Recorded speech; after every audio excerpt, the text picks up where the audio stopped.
I've gone through a lot of life changes in the last year and what I would consider a Kundalini awakening. It was the scariest thing, honestly, that happened to me. You can send yourself into massive anxiety attacks if you have no clue what's going on. And that's why it is so important to not force somebody into this type of awakening.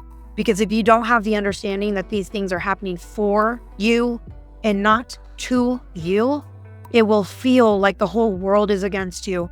There is no right or wrong way to wake up. So everything serves a divine purpose, everything, every one of us. While we are humans, we all have this God source because we come from this. So by that logic, we are also these divine little beings just walking around this earth, thinking that we are these electromagnetic humans. True freedom comes from surrendering control, from surrendering that you know nothing about this experience. So success to me means being happy, authentic in who you are, shining just as you are today. I am who I am, and it has always been enough. That is success. That is abundance. So when you say to the divine, hey, I trust you and only you, the divine will test you and say, okay, let me see how much you really trust me by taking away everything in your life that makes you feel comfortable.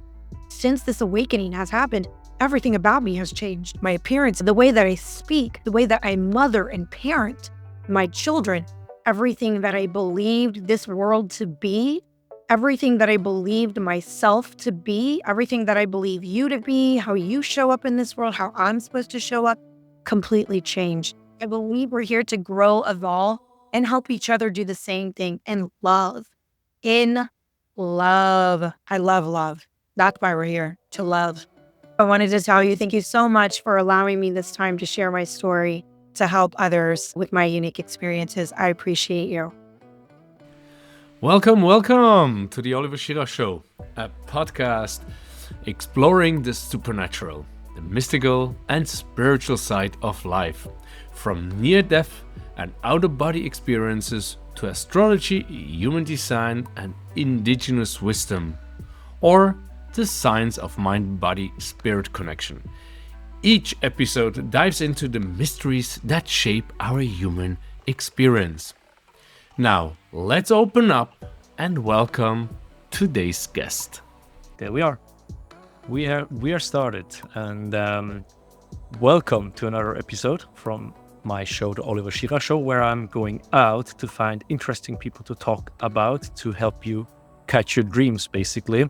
People which were sleepwalking, let's put it that way, and then finally got the courage or the push to go for their dreams and started living a better life. And hopefully they can inspire you to do the same and catch and grab those dreams. So today we have Trina, which I found somehow on Instagram. I have no idea how, but she was suddenly there with some reels, and I was like, okay, what is your story? And she's like, okay, I come on your show, let's have a talk about it. And there we are.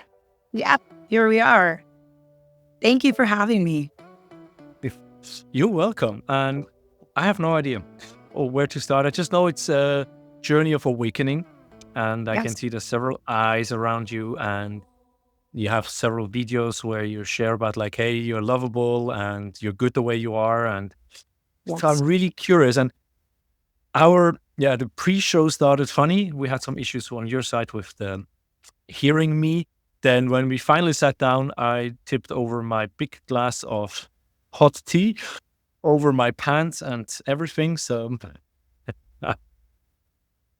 and you shared about your name, because here it's Trina, on the email is on the Instagram it's Tiger Lily and High Priestess or Trinity.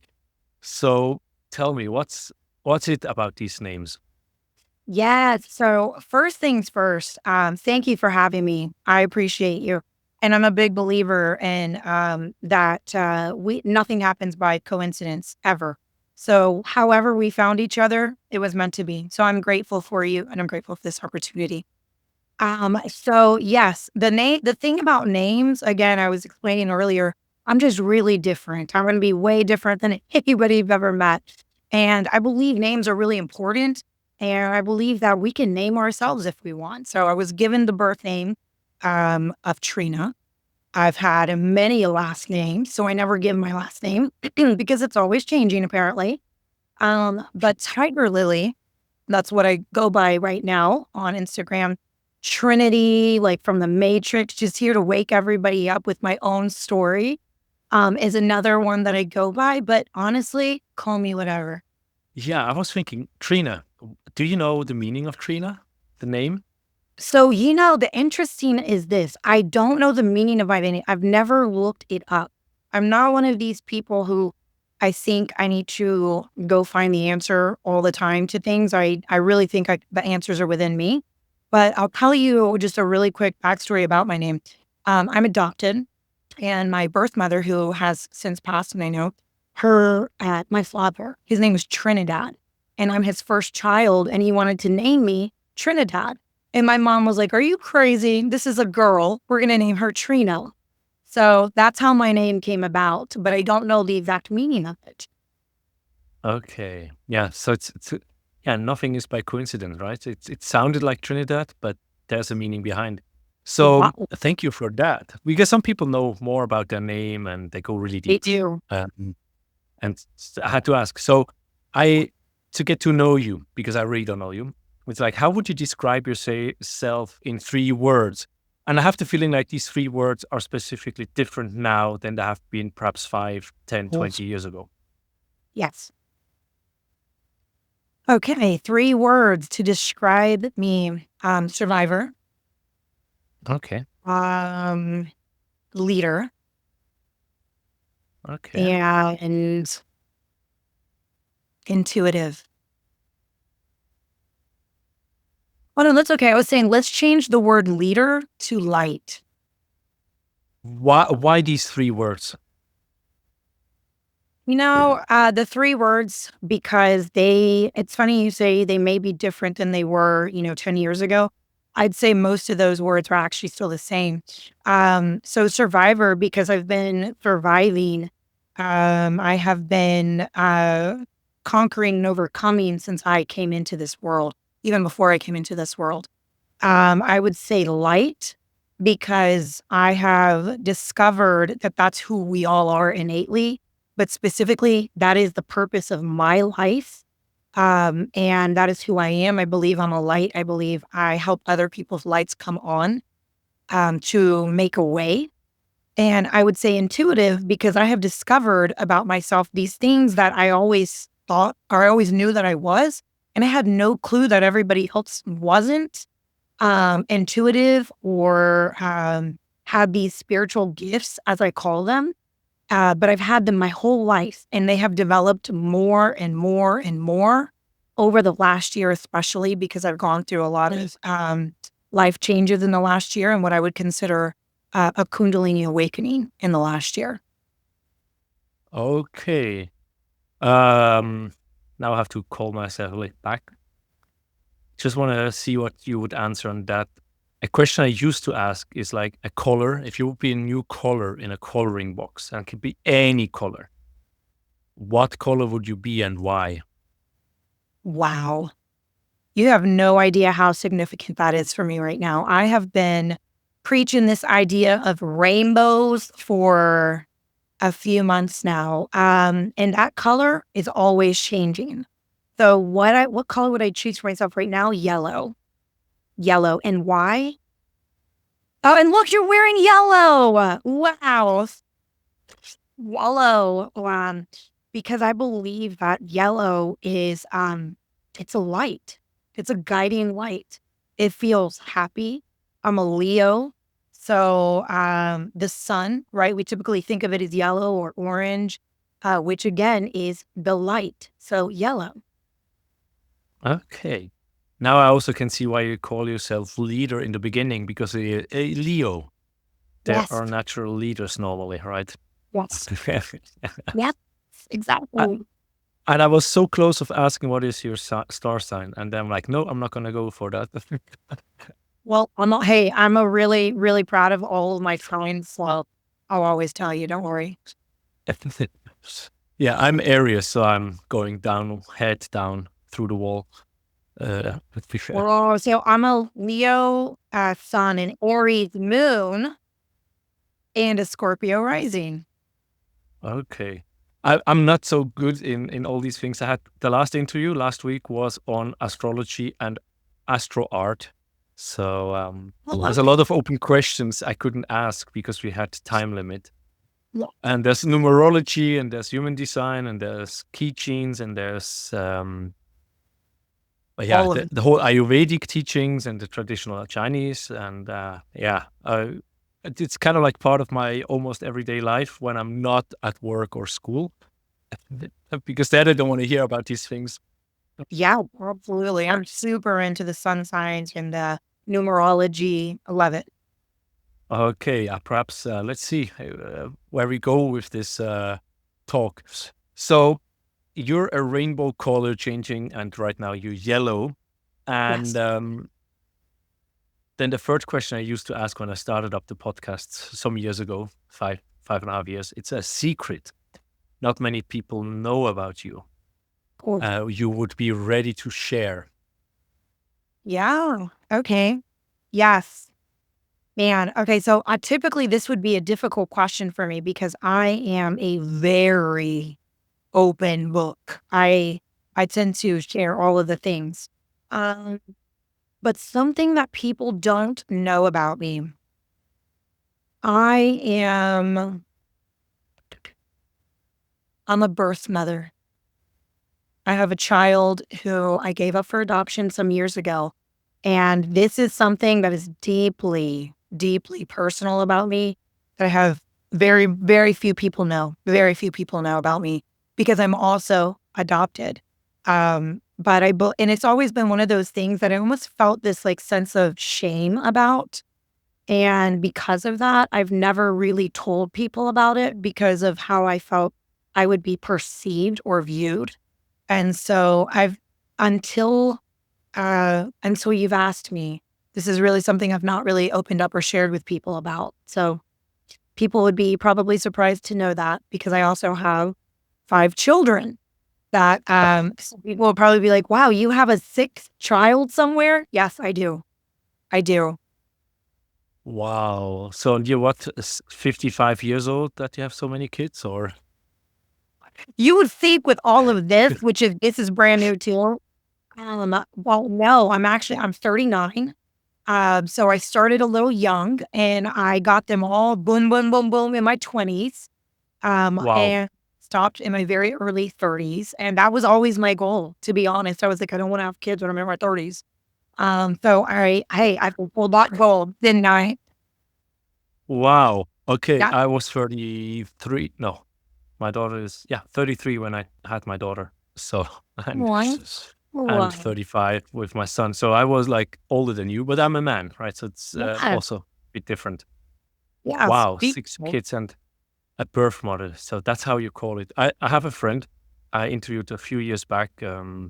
He's Russian American, and his wife was carrying the child of another family.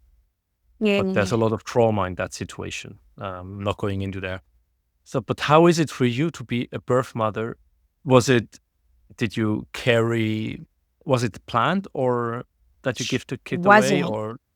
So this is actually ties into a very integral part of my story. So I was married, and I actually for an affair. I had an affair, and was very. I mean, this is part of the reason why I've never opened up about it because it was such a shameful thing. And I got pregnant with this child, and I did not connect with her at all as a little girl throughout my pregnancy because I was so embarrassed. I was so ashamed. And with my husband at the time, my partner, I made the decision that the best thing for me to do was to give her up for adoption. I just felt at that point in my life, I'm not ready to do this. This wasn't something that I had planned at all. And I struggled. Oh, I struggled with the decision to do it because I'm adopted. And I know the implications of being a child who is adopted. So I was really, really unsure of how to do this, but I felt And this is when I really started having an awakening in my life. I felt this was the right thing to do. I needed to do this. And so it was a very difficult journey. But when I made the decision to do it, the moment I surrendered and I let go of the decision to give this little girl to a different family, I went into preterm labor 2.5 months early. So What? yes, I had her very, very early. She was just over 2 pounds. And her mother, who was a wonderful friend of mine to this day, flew down from where she lived, and she was able to be there with me after I had her. But it was a very, very difficult experience, both physically, spiritually, emotionally. But it is a beautiful experience because, again, that is where this awakening in my life took place. Wow. So you say you're still friend with the mother which adopted your daughter, and Yeah. you have met your daughter, or you keep distance? Well, it is the way that we started it was going to initially be what we call here in America a closed adoption. That's where you don't have any information about the child. The child has no information about you. And believe it or not, I am the one who made that decision. I'm very empathetic, and I knew I was going to have a tough time with this. Even before I had her, I wasn't even connected with her emotionally, believe it or not, until the moment I had her and the floodgates opened and I was like, oh my gosh. But I initially wanted it to be closed because I knew my capacity to love. And I had met her mother, or I'd spoken with her mother several times on the phone. And she was so worried that I may change my mind. And I had heard her story where she had had a child that she adopted. And the mother, a couple days before this 30-day period where she was allotted time to change her mind, she changed her mind. And she had already, bonded with this child. And I didn't want to do that to her. I didn't want to inflict any pain on her because she had just lost her mother a month prior to me making this decision to ever adopt my daughter. And so I made the decision to close it. But as soon as I had her and her mother and I met face to face, and her husband and I met face to face, we all jointly made the decision to open the adoption up where I would have access to my daughter would have access to me. And believe it or not, I have not met her yet. I have not spoken to her on the phone yet either. But that is all done by design. She has heard my voice. I have called her and left her a voicemail. I just haven't felt, and I now commend myself for this decision. I was not in the space where I felt I wanted or was able to communicate with her and give her all of me in a way that she deserved. And again, I now think that was the best decision because she is 10 years old. And through this 10-year period, I have been growing, learning, evolving, having children, more children of my own. I got remarried. And that marriage ended up to be a marriage that was not conducive to my growth, to me physically as a human. And I'm very big in energetics. I believe in protecting my space, but not only my space, the space of the people that I love. And she would not have benefited from my energy at this point in time until now. So I do feel I'm at a space where her and I would be really good to meet, to talk. But I commend myself for holding my energy, and her mother understands. She also understands. She knows who I am. I know who she is. We have a very good relationship with her mother through her mother, with pictures and audio messages and updates on one another's lives. But I just didn't feel like I was ready, and I didn't feel like she would benefit from my communication up until now. Wow. And it sounds like she has a good adoptive mother there to take care of her. She does. She's a wonderful woman, a wonderful woman. She was actually not able to have children of her own.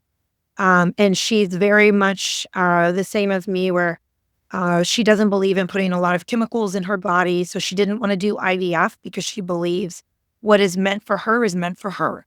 And I believe that wholeheartedly as well. So we're very like-minded. She's a wonderful, wonderful woman. She's been, this is her first marriage, but her husband's second marriage. Her husband has 2 other children. This child is his 3rd child and her first child together. It's a beautiful symbiotic arrangement between the 3 of us. Wow. Yeah, but that sounds like it's great. I've never talked to someone about which gave away their children like that. So Well, how was it for you then to be you said it was hard. You had the feeling to be labeled or judged of being an adopted kid. So was it yes. hard for you to grow up with the family? Did you meet you said your mother died or passed away. Mhm. So Yeah. did you ever meet and talk to them or? Oh, yes, yes. So this is a bit of a story. I have always had the awareness and knowing that I am adopted. I was adopted later on in life when I turned 9 years old, but I was placed in what we call the foster care system when I was 6, almost 7 years old. So Oh, I grew up with my family. I know who they are. And it was a situation where I was physically abused. I was abused in all of the ways. We'll just put it that way. I was abused in every way that you can be abused. And my mother was just very young. She was about 15 when she had my first sibling, and she had been abused herself. So I would call myself a generational curse breaker because I am one of the first to start breaking these curses, these belief systems that we don't have to live by anymore as adopted children. But I always had an awareness of who she was. And honestly, it was a painful awareness because I don't have good memories with my mother, to be quite honest. I was more so the caretaker of her rather than her the caretaker of me. I was also the caretaker of my siblings, who were adopted alongside with me. 2 of them were 2 girls. And my other 2 siblings were separated from me. But it was painful uh, growing up adopted for several reasons. Because even though my mother did not show up in the ways that I wished she had, she did her best. I always had this awareness of her. I still wanted a relationship with her. I craved this relationship with her because as a child, we all crave to know where we come from. And I was no different, even though I knew she was not in terms of the world, she wasn't best suited for me at the time. She did her best, and I knew that even as a young child, I knew that there was something else to discover about her. So growing up, I'm Hispanic, so I'll back up there. My mom is from Mexico. My dad, I believe, is from Spain, Portugal area. And I grew up in a Caucasian family with a mother, just one mother, no father. And that was hard for me because I always wanted a father. I always desired to have a dad, to have a man to lead me, protect me, especially because of the things that I went through in my life. And because I looked different than my mother and where I grew up, it was all Caucasian people. I have black hair. I was a lot darker. And then everyone around me, I almost felt this sense of shame for who I was because I didn't fit in. I was adopted. Everybody else had a mom and a dad. Everybody was Caucasian. I was Hispanic. So I had this sense of shame. I've carried shame a lot with me throughout my life. It seemed to be this pattern of thinking that I am not deserving, that I should be ashamed of who I am, which is the total opposite of who I am now. But so I was always very embarrassed that I was Hispanic. I used to straighten my hair. I used to beg my mom to let me dye my hair blonde, to change my name to something like Kim, something that just sounded different because I knew my name Trina was different. And so I grew up just very ashamed of being adopted. And then once I entered into my first marriage, and I had that moment where I got pregnant with my daughter, and I came to this realization that I knew the best thing for her at the time was to be adopted. The shame continued. It just continued and continued, and it got bigger and it got bigger. Um, and to back it up from there, when I turned 18 years old, I decided I was going to find my mother, my birth mother. And I snuck into my mom's room.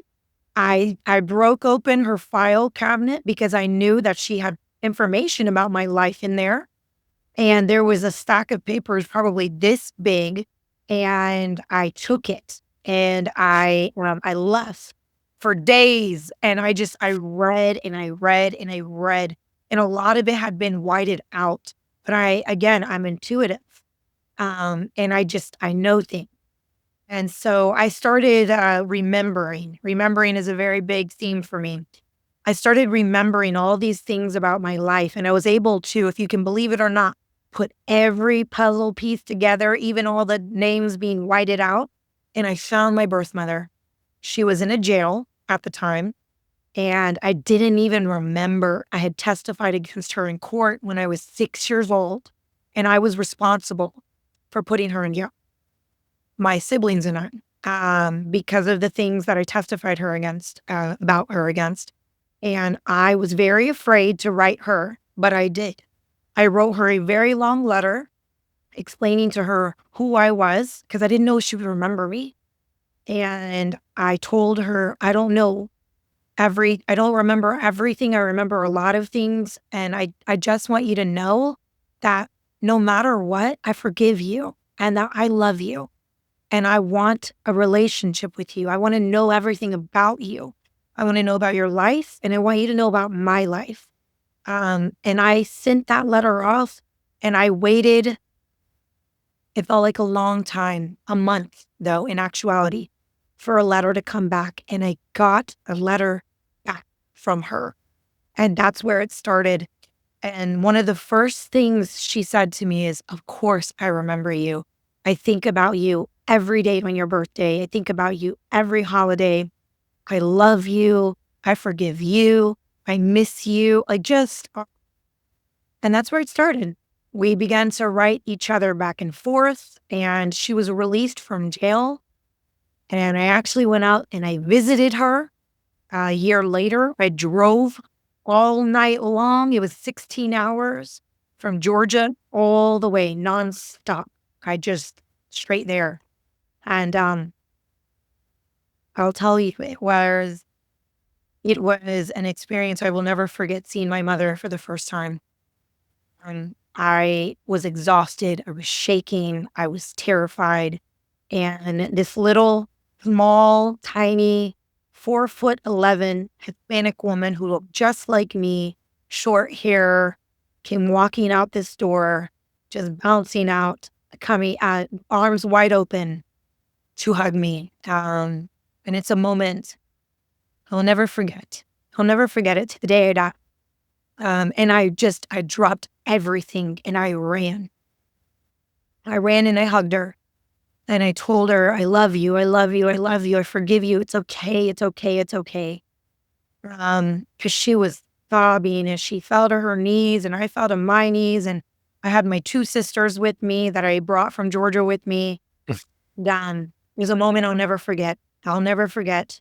But that's how it went. And if you have any questions off of that, happy to answer them. Wow. I mean, there's a lot of questions for in every direction. I mean, so you said you started puzzling things back together, but you said you were 6 years old when you testified. I mean, I have my own kids, 10 and 13, and you were adopted at the age of 9, you pretty much you could be independent in some cultures at that age, Yes. right? So what happened? Did you just suppress all the memories You from know, from? here's the thing. I remember so, so much, but even to this day, and I'm 39 years old now, but even to this day, I'm still remembering things. But yes, I did. I suppressed a lot of the things that I didn't want to remember about my mother, because I think all of us, regardless of our upbringing, we want to see our parents in this light, right? We want to believe that they want the best for us. But we also want to believe, because society and the world has taught us that when we have parents and you become a parent, you just know it all and you know everything and you're perfect, right? Where you and I know, well, not true. That's not even somewhat true. And No. so because of that belief system that had been instilled in my mind by the world and by those around me, I chose to suppress a lot about me. So here's one really wild example of suppression.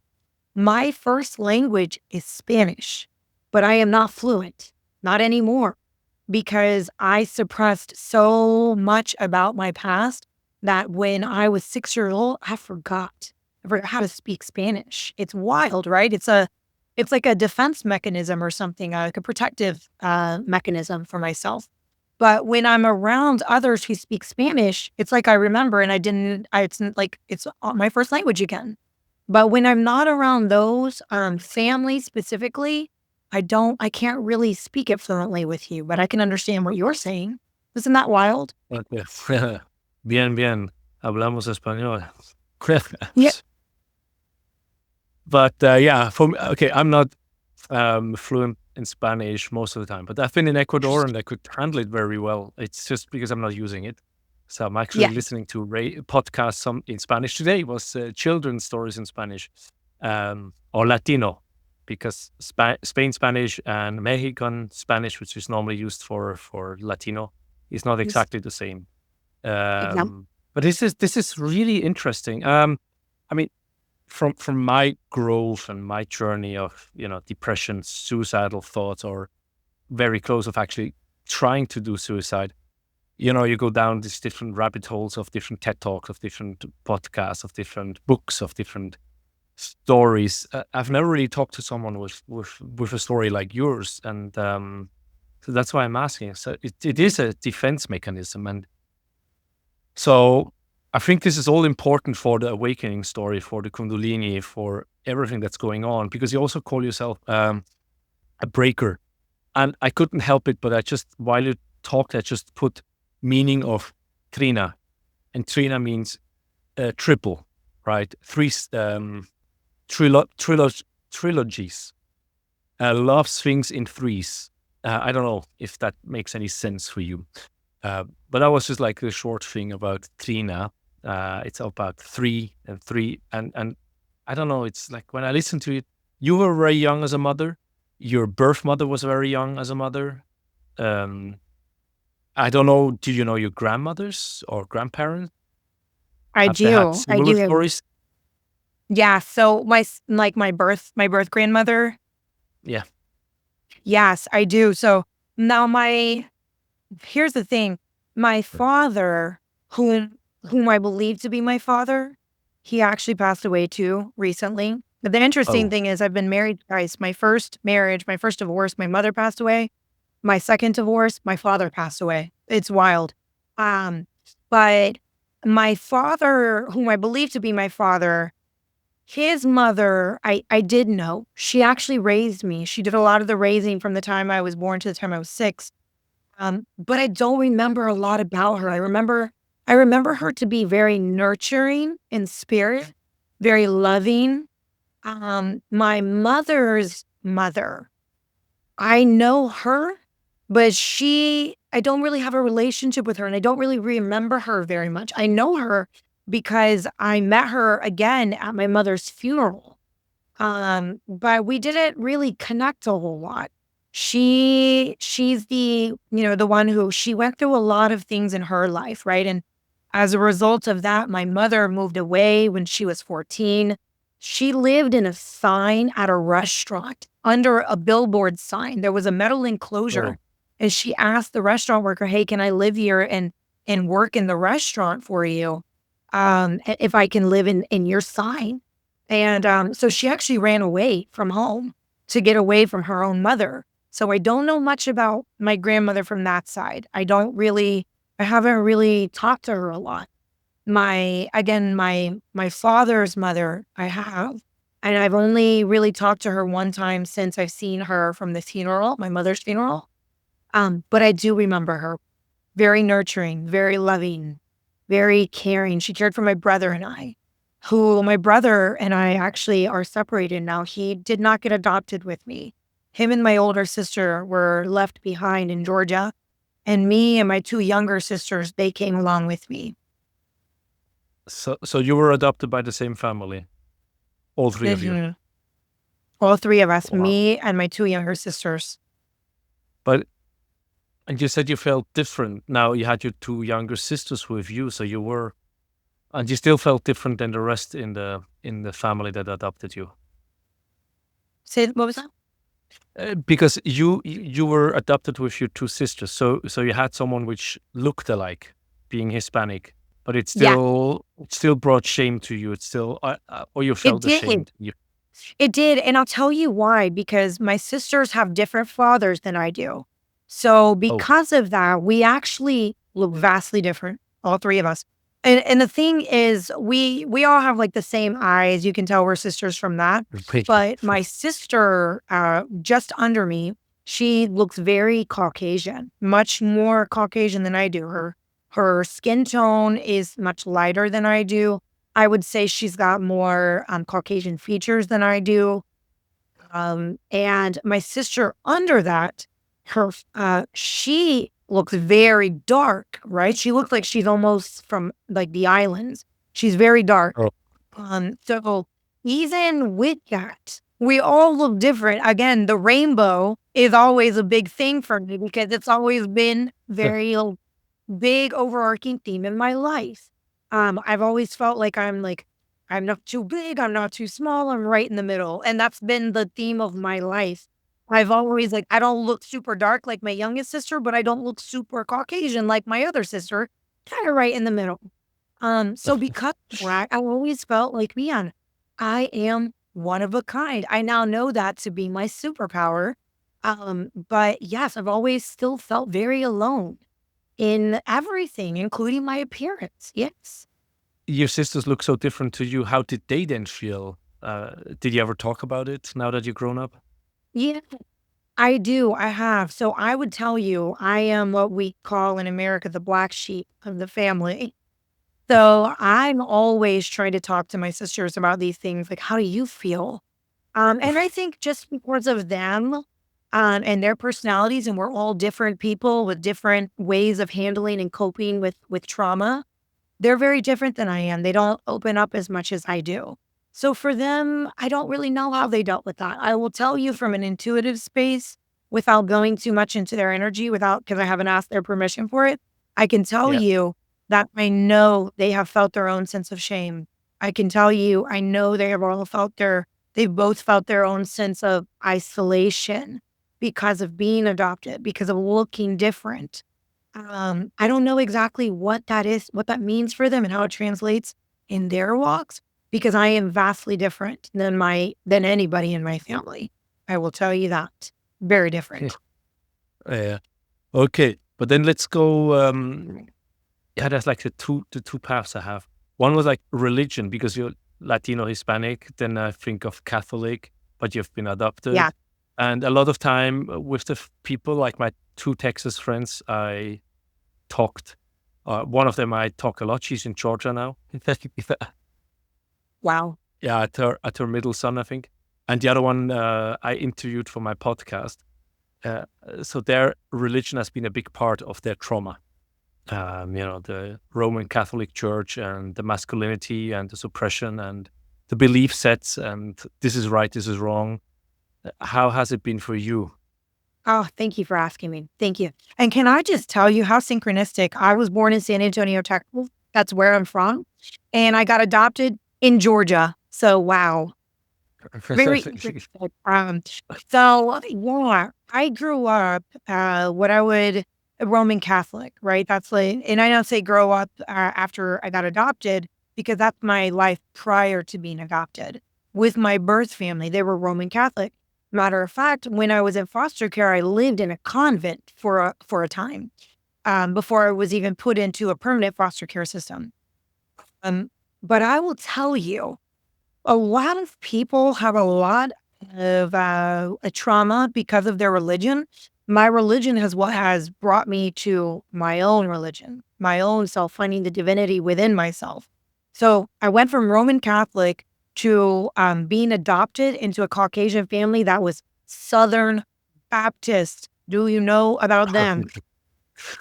No, I'm Swiss, so I'm Oh, sometimes when I listen to this American podcasts and talks about the Roman Catholic, I'm like, yeah, of course, the Roman Catholic is from Rome, and right, it's right. in Rome Catholic Church, and then there's the Southern Baptist and everything. So I'm a Lutheran, I think, Ouch. from because Luther was teaching it was in Germany, and he was reforming the Catholic Church, and then there's now the French one, which was in Geneva, is the other one. But so in Switzerland, we have a lot of Reformation because of Well, Luther and the other one. yeah, So, but I yeah. don't know. I don't know about the Southern Baptists. Well, let me tell you, well, Southern Baptist is a very, very, very strict denomination. Okay. So there's no dancing, things like that kind of strict. Very, Oh, very strict on like what you can, the things you should do, the things you shouldn't do. And I will say, there has been this part of me. I love these types of questions because this is what gets me going. Religion and this awakening, because my religion has been a huge part of my awakening. So, as a child, going through the things that I went through, I have always, I told you, I crave like a father figure, right? That I know that to be the divine part of me craving my father who art in heaven, or however anyone wants to say it. As a child, even before I was adopted, I always wanted to go to church. I was always drawn to churches. I was always drawn to religion. Um, and when I was adopted and I went into this Southern Baptist household, I loved it. I thrived off of it. I didn't see anything wrong with it. I didn't feel constrained by it. It was very almost like a freeing thing for me to be led, because I require being led. I even to this day, I love being led. And so I grew up in the church, and I mean, kingdom kid is what we call it here in America. Somebody who is in the church all the time. So Wednesday night, Sunday night, I was in choir. It just played such a huge role in my life because it brought so much healing to me. But when I was a senior in high school, I was 18 years old. I took a course called World Religion.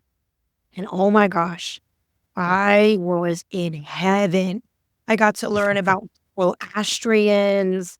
I got to learn about Buddhism, all of the things. And holy smokes, my mom didn't like that. But I loved it because I was like, wait a minute. This is what I've been searching for my whole life. I knew there was not just one way. There's got to be other things. And I knew it, this deep sense of knowing. And that is where, a lot of my desire to understand, know thyself came about. I mean, it was like this whole world opened up to me. And I remember like at that point in time in my life, I wanted to be a missionary. I didn't even want to go to college. I wanted to go to Jamaica. I had already been on a mission trip. And I knew even to this day, I want to serve in another country. This is not my last stop.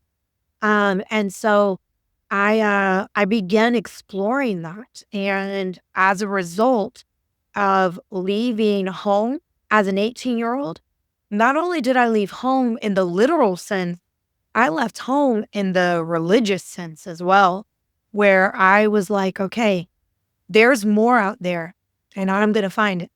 And that's where it started.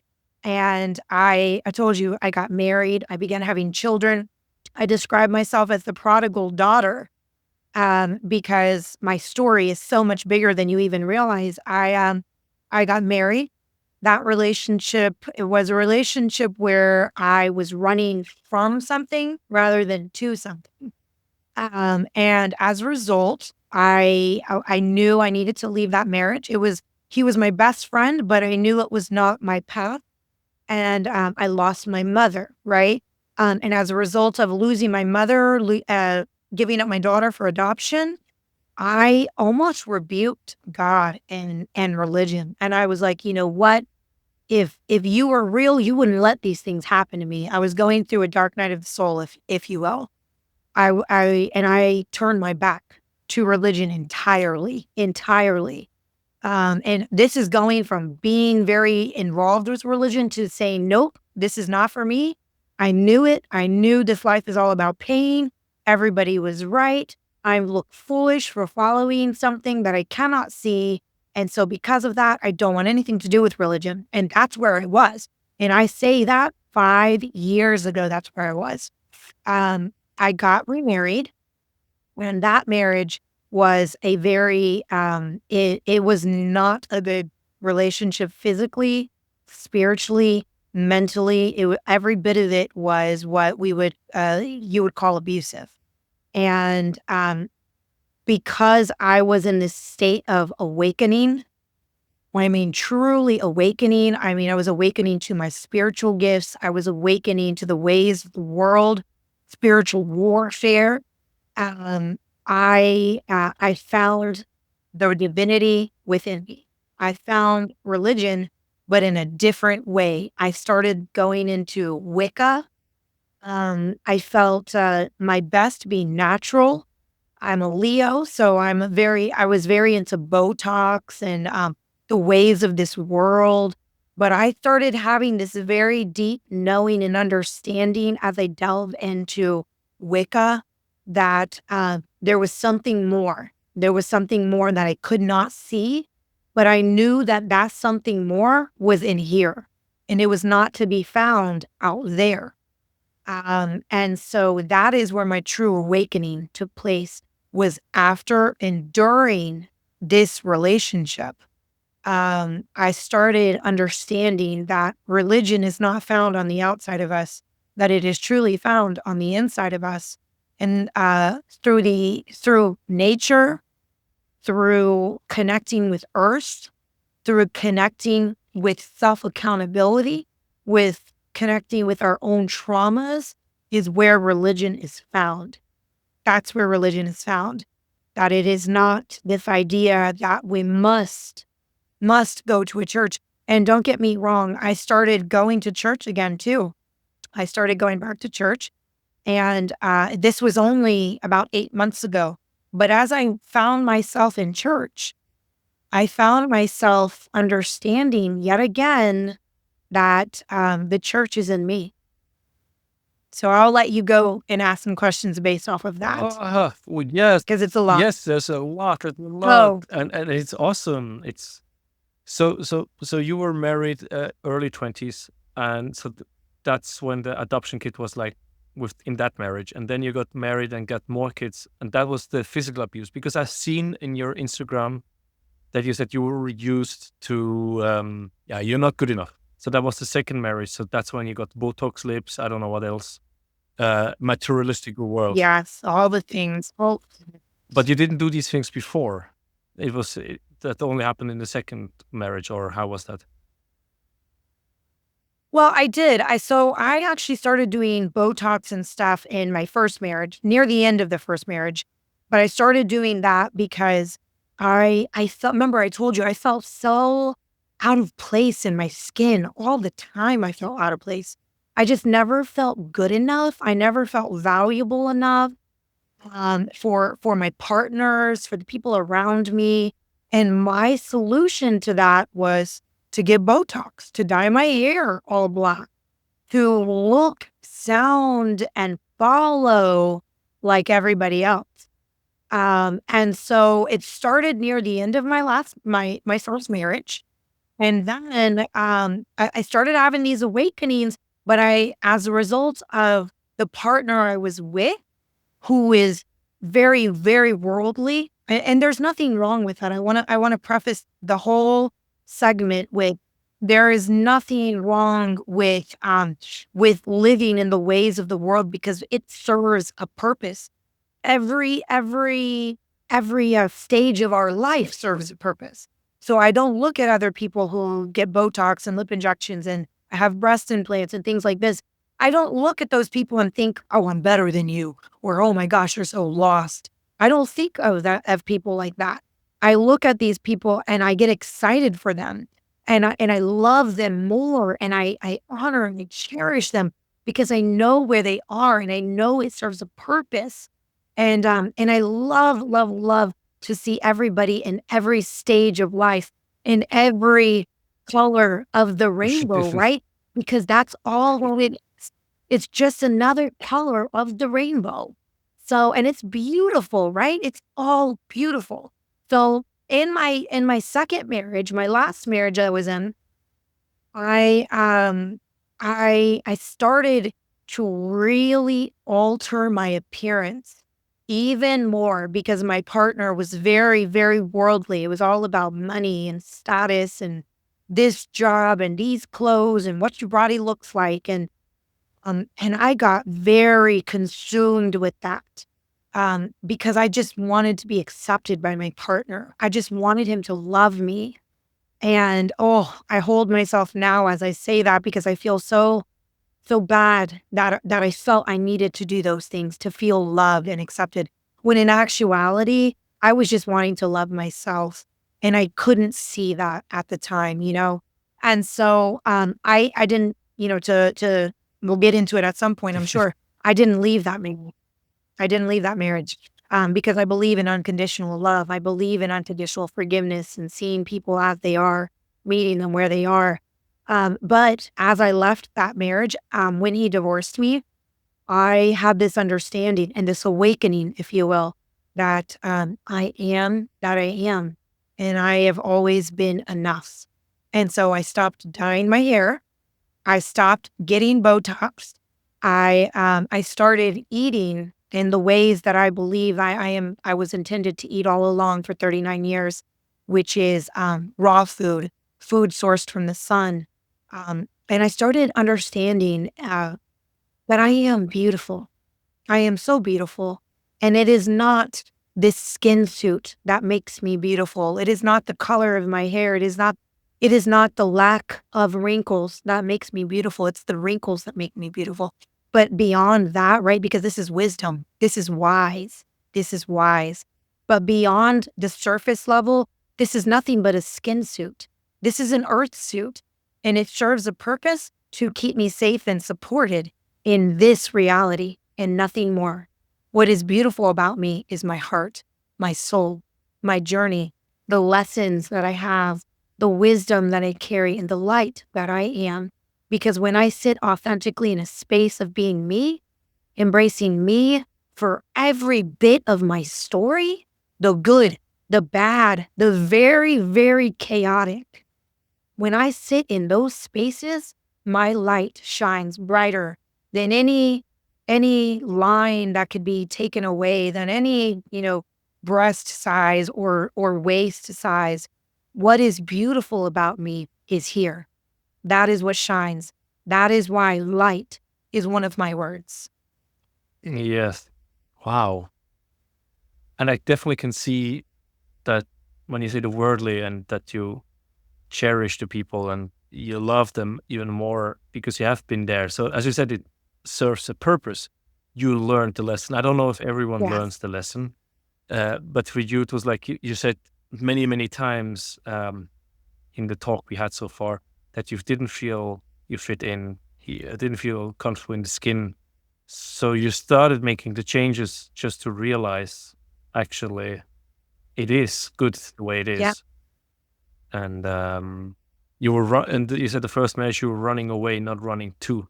And it's kind of like the best friend. And the second marriage sounded me a lot of the abuse you shared from your birth mother and whatever else happened, and the lack of a man. So you Yes. looked for a strong man, whatever our society says a strong man is whatever successful, has the money, has the big car, has the all these things. Yes. Yes. And that's exactly what I was doing, because my partner, who at the time, who I wish him all the love that there is, and forgiveness, but he was a very worldly person, and I felt at the time that I just wanted safety and security. I just wanted to feel protected. And because the world does such a great job of preaching that money in a home, in a nice house, and a nice car, and a lot of money in the account, the world perceives that as abundance. If you were to ask somebody on the street today, hey, what does success look like to you? Most people, I would say, would probably say, oh, yeah, probably like a six-figure, job, a Tesla, which I had. These things are desirable. So, yes, this is safety. This is security. Somebody who can't lose their job, who can provide for you. And I'm going to tell you now, that has never mattered to me. I mean, it mattered to me in the sense that the world told me that's what would keep me safe. And I thought that's what would keep my soul safe. But I now know abundance to be something completely different. My life today is so abundant. So I'm a tarot card reader. And the card that comes to mind is the 10 of Cups. Why? Because it is a wish fulfillment card. There is a rainbow in the back of that card. There's the husband, the wife, the dog, the 2 kids. And that right there is, to me, that's abundance. I don't need the money. I don't want the money. I don't want the jewelry. I don't want the nice house and the car. You know what abundance looks like to me? Abundance looks like peace. Abundance looks like joy, and not from some exterior circumstance. Abundance is peace, joy, fulfillment from inside, from learning what this experience is truly about, and then going and using your gifts to turn other people's lights on. That's what abundance looks like to me. Peace, love, knowing thyself. Because when you can do that, when you can shine from an authentic space, the people who are meant to be in your life, the divine men, as I call them, divine masculine, not high value, because the world likes to preach high value men. No, no, no, no, no, no, no, no, no.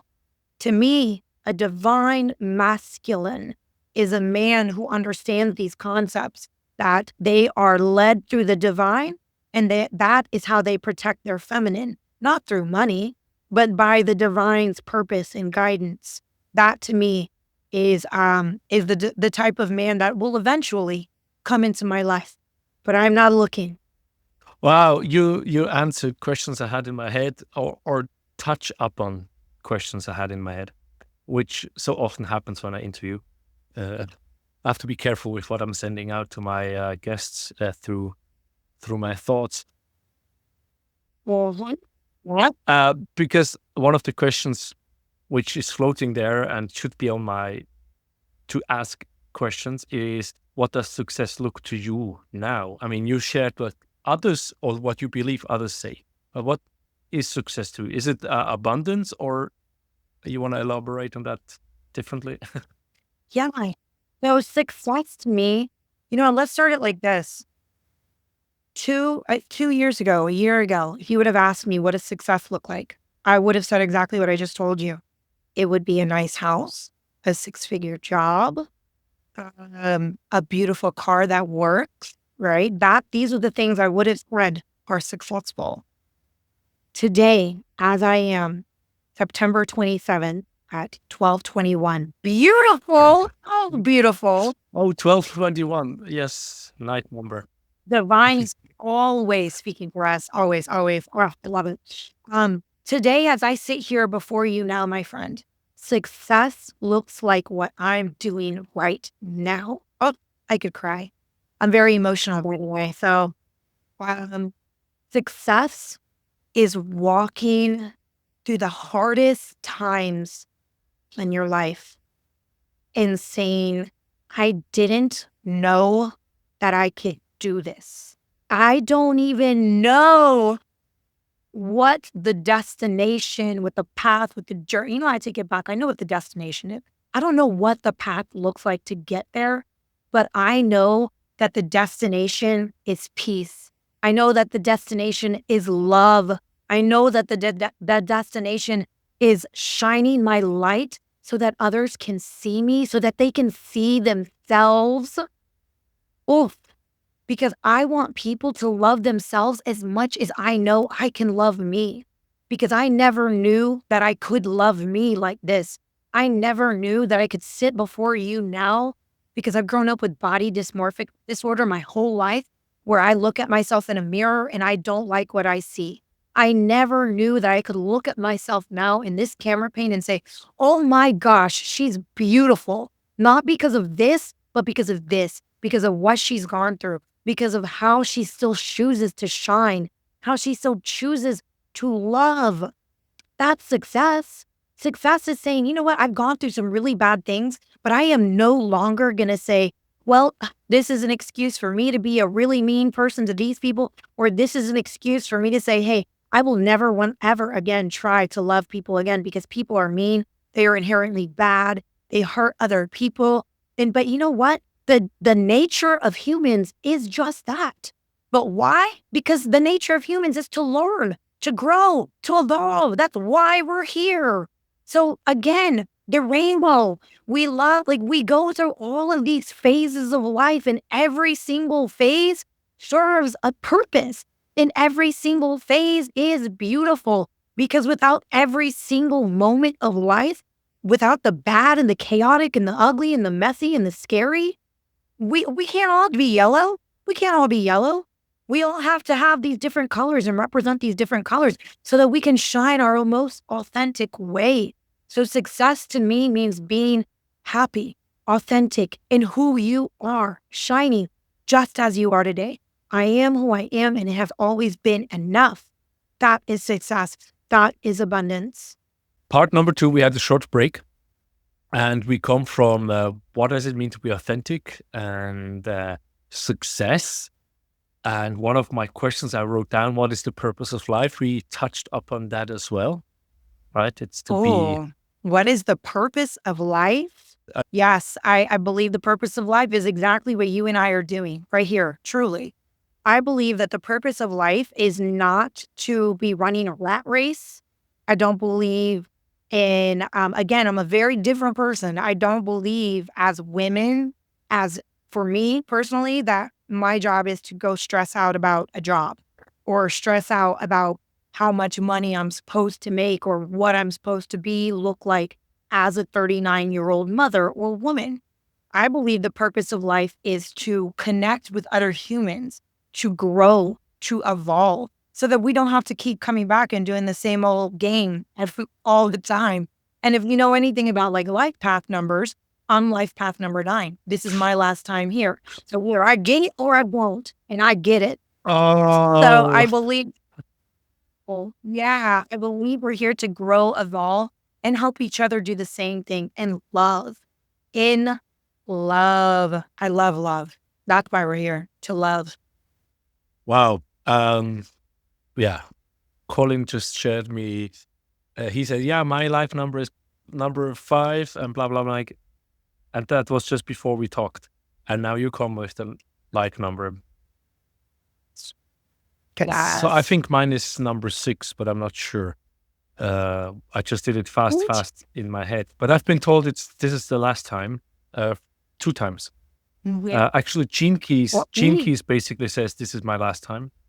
And my yoga teacher told me 5 years ago, my goodness, in 2019, it was the first time I went to yoga. I knew him before from 2016, 17.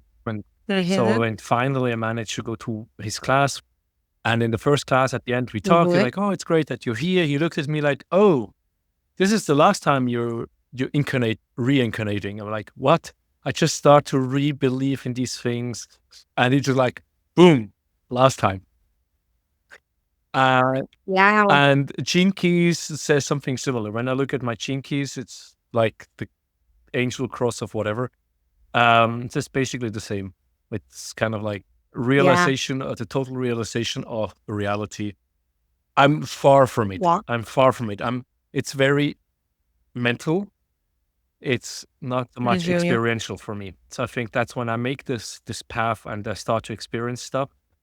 Um, it will shift. Yeah. So it's interesting because one of the other questions I had was also this. You talked about you had spiritual gifts from very young on, and they expanded and grew with Yeah. different awakenings. So what kind of spiritual gifts Yeah. do you remember having as a child?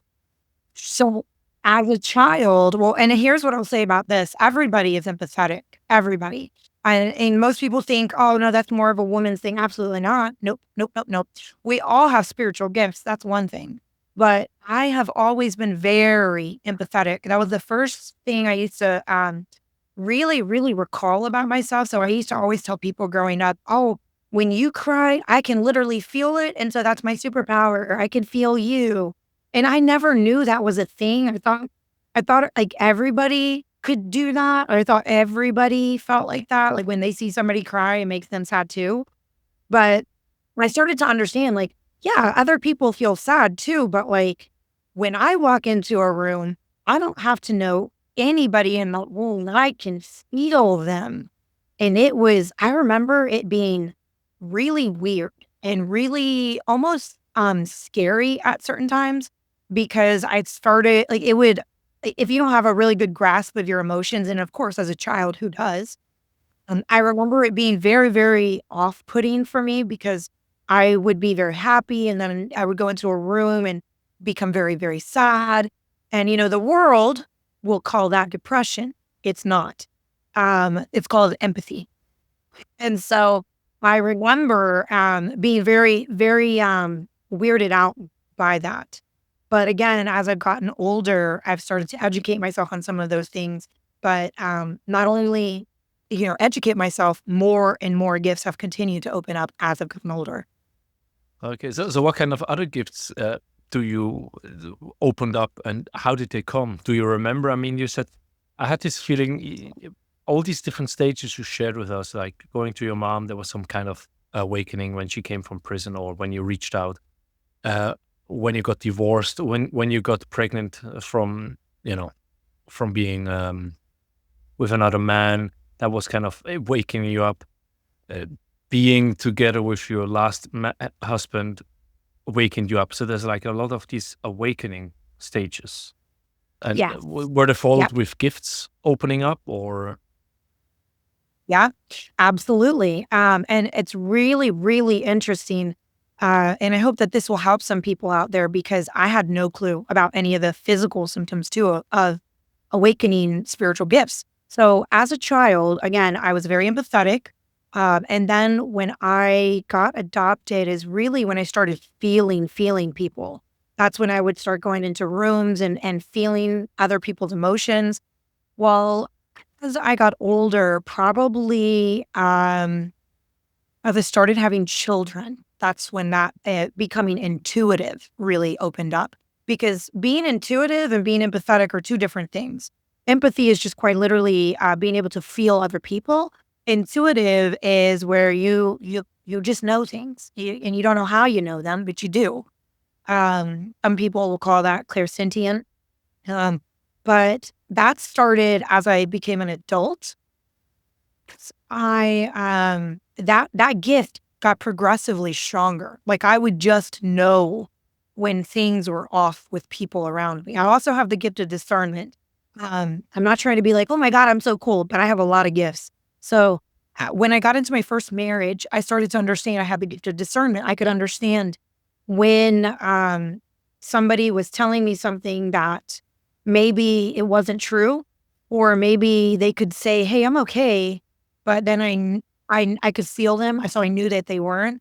And I could discern how to, like, what was true and what wasn't. And that wasn't always like a negative sense. It just, my discernment started getting stronger at that point. I will say my last partner, when I was with them, I was able to find different things out because of this gift of discernment and intuition. My guides, they never lie. Okay. They always, will speak to me in ways that I can understand through numbers, through feelings, through other people discerning how they're feeling. And I started this last year getting very tired all the time.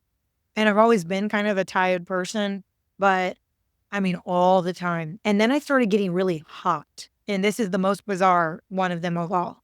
And people, the world would be like, oh, girl, you're just, you're getting hot flashes. No, it's not hot flashes. I started getting very hot when I would like start understanding things about people. So if I was having a conversation with you and you're telling me something that I know is not accurate, or I felt something different coming from your energy, I would get very hot. Or if I was having a conversation with a friend and we started talking about things that were really, I was very passionate about, like things like this, like self-development and growth, and things that I didn't go to college. I don't know anything about like, I know about the Bible, but I don't really know anything about like the spiritual world per se. But I started having these like understandings, downloads, as I call them. And I would be in mid conversation with people and I would get really hot, overwhelmingly hot. And I have never sweat a day in my life until this last year. I would start telling them things about themselves. I would tell them things, give them advice that they didn't ask for, but that they were thinking in their own minds at the time. And I would get really, really hot. I would start sweating. It was really weird. And then over the last few months, I started having ringing in my ears. And I at first I didn't pay attention to it because a lot of us, if we're not eating correctly, if we are living in very worldly ways, we won't pay attention to our bodies. But our bodies are always trying to communicate with us. The divine is always communicating through our bodies. And as I started to really eat better and understand and know myself better, I would start picking up on, oh, my left ear is ringing, and something I would start understanding it to be a warning of some sort. And I promise you, every single time my left ear would ring, something I needed to pay attention to would be very significant, would be happening, and it would happen. And so then I would start paying attention to what ear was ringing, and then I would pay attention to the thing that went on around me. And now I know when my right ear rings, it means to pay attention to something that's happening, and it's a good thing. When both ears ring, it's like my guides are trying to tell me something. So I have the gift of clairvoyance, clairsentience. I can smell things and discern things, which I know is very strange. That is a new thing that has opened up this year within the last few months, and a gift that has opened up in the last 3 months. This is going to be probably one of the most bizarre things you've ever heard. I had no clue what this was, but I sun gaze a lot. I've sun gazed for about a year now. And I have been sun gazing. I've been meditating. This was about 3 months ago, maybe 3 months ago. No, it was about a month ago. I was making a pitcher of sun water. I don't know if you know what that is, but I only drink water that is from the sun. So sun water is water that has been restructured through the sun. So if you pour water from your tap, it's just still water. It's dead water. And so what you want to do is you either want to put lemon into it to alkalize it, or you want to go put it in the sun so that the sun can restructure the water itself. So I put a pitcher of water in glass every day under the sun, and I let it cook, if you will, under the sun, and then I drink. I drink it warm. I never drink cold water. I only drink warm water. So I was picking up this pitcher of water, and I'm looking at the water after I had been meditating for some time under the sun. And I look in this water, and I see something. And I'm like, what the heck is that? Is there a bug in my water? Because it's like, it's moving, but in a very like graceful way, but it's moving out of the way every time I focus on it. I have you're the first person I've told this to. So this is kind of outside of one other friend. I'm looking at this water and I see almost like a glimmering silver pattern, if you will, in the water. And it's like moving, and I'm standing over some concrete. So I'm like, oh, maybe it's like a bug under the concrete is like moving. So I go stand in the grass and I'm like looking in this water pitcher and I still see it. It's like this beautiful silver pattern and it's moving, but it's moving out of the way every time I look at it. And I start thinking, oh my God, I'm going crazy. I'm losing it. Something's wrong with my eyesight. I've been sun gazing too long.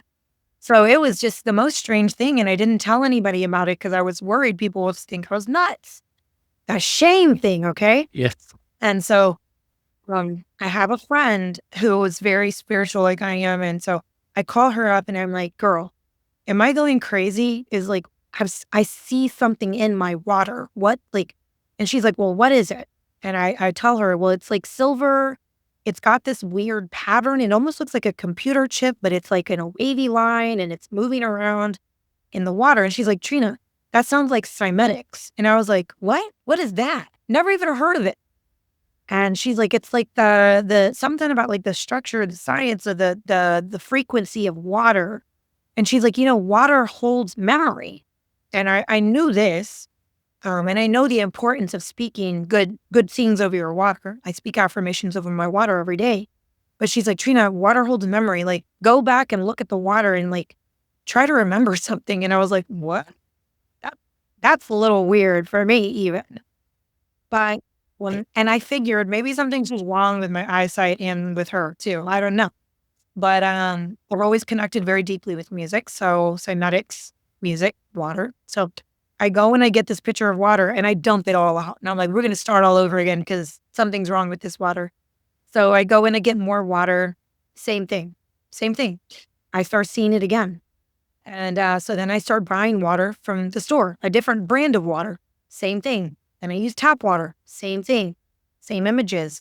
Now I know it to be, I can't tell you exactly what I know it to be. I know it has something to do with cymetics. I know it has something to do with my gifts. But this is another gift that, again, is opening up. And what I want to say to anybody who is going to listen to this is the key and the secret to opening up your gifts is believing in them. When you start doubting the divine, when you start doubting the gifts that he, she, whatever you want to name it, is giving to you, you send out a frequency that I don't trust you. I don't believe you. And I don't trust what you're doing in my life. So I'm going to choose to think that I'm nuts. I'm going to choose to think this is weird. I'm going to choose to feel shame, that I can hear your thoughts, that I can hear what you're thinking, that I can feel you, that I can see things in my water.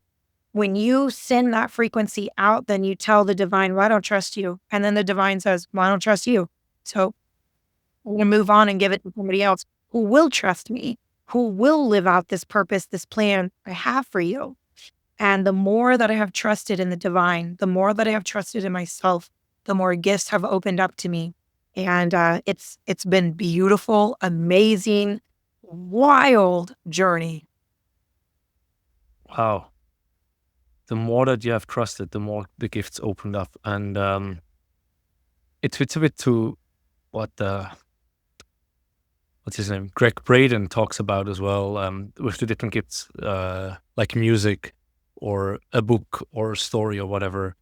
It's in you, and if you want to perfectionize, and suddenly another one comes up. And I don't know if it was Greg Braden sharing it, but a Harry Potter story. Another woman was apparently writing a similar story, and there was like one chapter, which was exactly the same as in Harry Potter before it was released. They wrote it in the same time, apparently. Because we're connected. Yeah, we're all connected, and it's kind of crazy. Like, this is bullshit. She just makes it up and whatever.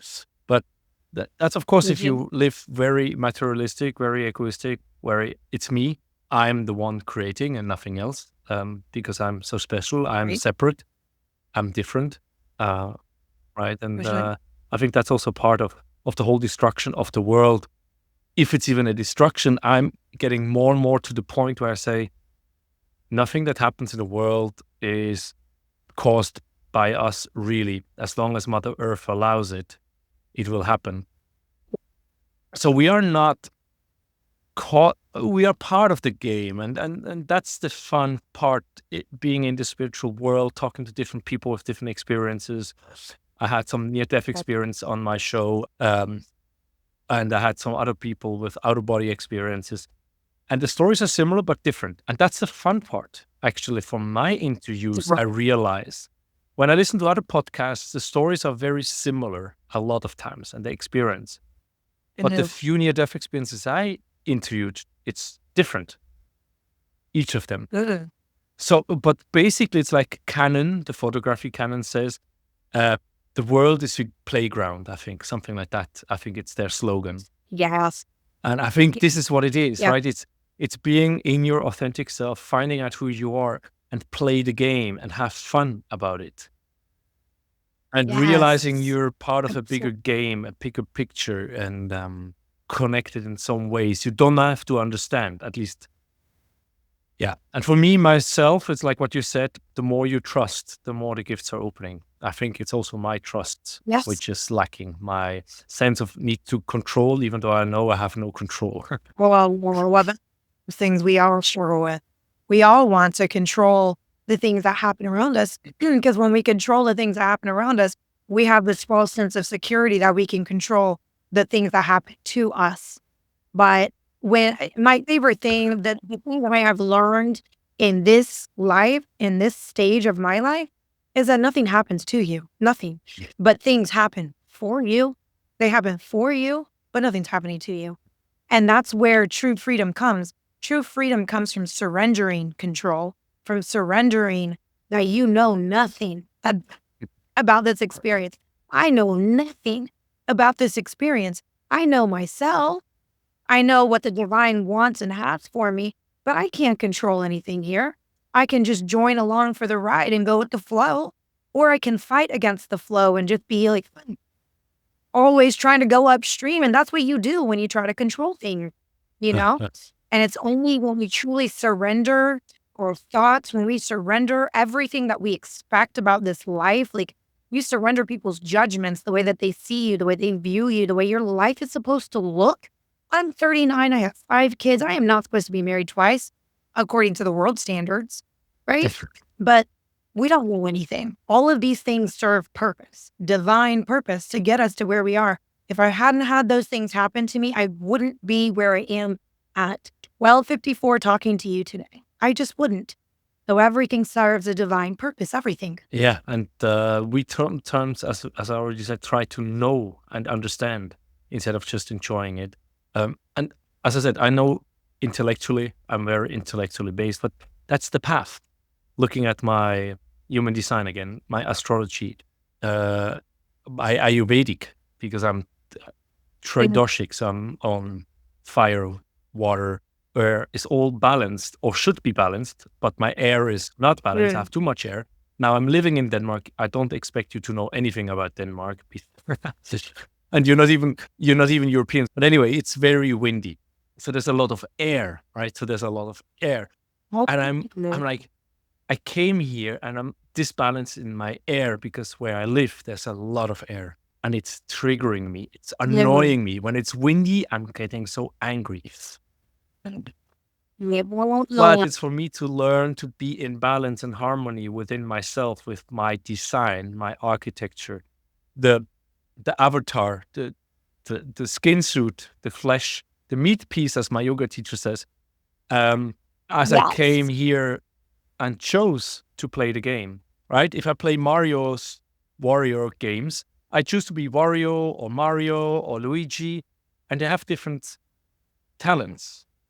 And I can do certain things. Or we play a lot of Lego games, on the computer, adventures and all these. So you have the different characters. So normally the girls can scream, at least in Jurassic Park, and they can jump higher than the men. But the men are better in destroying things, right? So I can try to be the woman, but I'm a man, so I will not jump as high as the woman or scream as loud and open the windows by screaming. It's finding out, as you said, being your authentic self, finding your gifts, finding your tools and what you should bring to the world.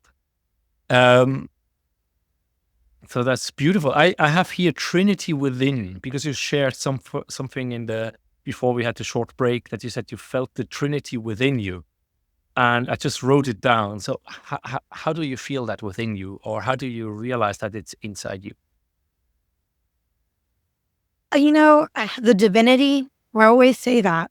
I heard a friend of mine. I want to tell you this really quick before I answer that. I made a friend recently at the beginning of this year who taught me so much, and he always says about if you can't see the divinity in me, you're blind. And I don't know why that has always stuck with me. Um, and I started to realize and see that in myself once I realized I am not perfect. I'm not perfect and I'm not meant to be perfect. If I was meant to be perfect, I wouldn't be here playing the game, as you put it. I wouldn't be here.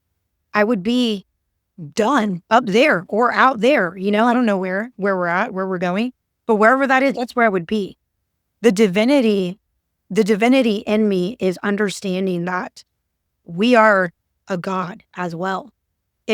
So here's what I always say, and this will resonate for you because you're a father, you're a parent. If you look at your children and you see, like for me, I have a daughter who is very shy. She's very quiet. She's very reserved. She's very observant. She's always watching. That is all of who she is. But that is only a small piece of my personality. I have another daughter who is so opposite of that. And she's just like off the wall. And she's she's a lot. That is all of who she is. But that is but a small part of my personality, right? I have all these little things that make up a big part of like who I am, all of who Trina is.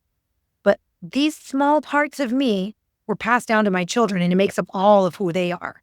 So if you take that same concept and you apply it to God, source, whatever you choose to call it, that is what we are, right? So we are all of us, but we are a small piece of that. So by that logic, I too am a God. Just that's what I mean when I say seeing the divinity in me. I am human for all intents and purposes because I have this, right? I have this. I've got these emotions. I come equipped with all of the full spectrum of emotion. That is what makes me a human. But what makes me divine is who this is. My ability to understand and transcend the world. That's what makes me divine. That's what I mean when I say seeing the divinity in me. So my friend, he always used to say, again, if you don't see the divinity in me, you're blind. And he doesn't mean that from like a worldly mean sense, a judgmental sense, just that real recognizes real, and that we are all divine beings, every one of us. While we are humans, we all have this God particle in us, this God source, because we come from this. So by that logic, we are also that. We are also these divine little beings just walking around this earth, thinking that we are these electromagnetic humans, HUE, humans. Well, when we're not at all. And part of this experience, part of playing this game, part of making these little pacts with each other and coming back down to earth and reincarnating time after time to play the game is to see who can get to the finish line and remember who they are first. So they don't have to come back and do this all the time, So that's what I mean when I say seeing the divinity, playing this game, remembering, surrendering so that we can remember who we are. So can you please share with us your Kundalini awakening? How has that been and what was the experience for you? So my awakening was almost it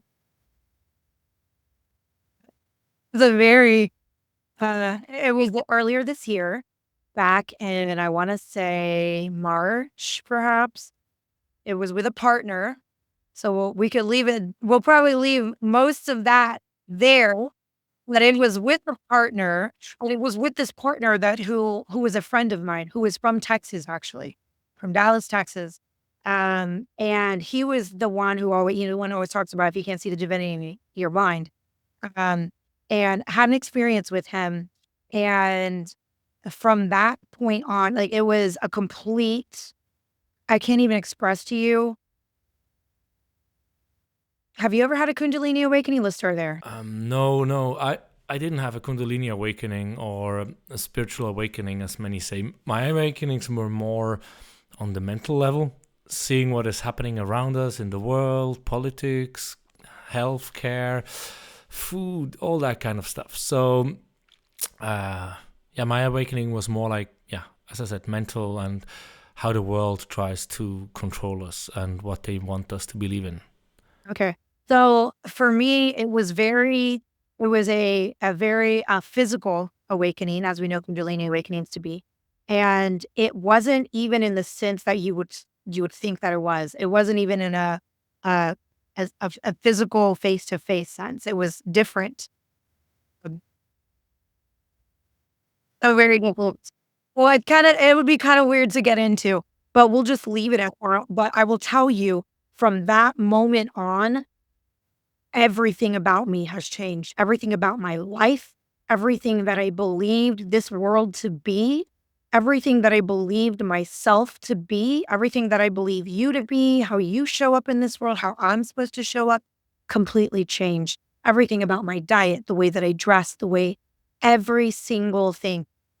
It was a very stressful awakening because I felt what most people feel when they have that type of awakening, that maybe they're crazy. And again, it's that whole believing in the experience that allows you to awaken further.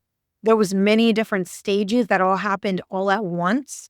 So with Kundalini awakenings, it's a very physical awakening with, again, I explained to you like hot flashes, things of that nature. It was awakening with like breath work, understanding where my breath is, what that is. And again, it was all done in I don't even know if I'm allowed to say this on a YouTube, but it was done through a physical connection experience. And that is how I got my Kundalini awakening, with a partner, with another person who I believe to be divinely led and guided in all the ways that matter.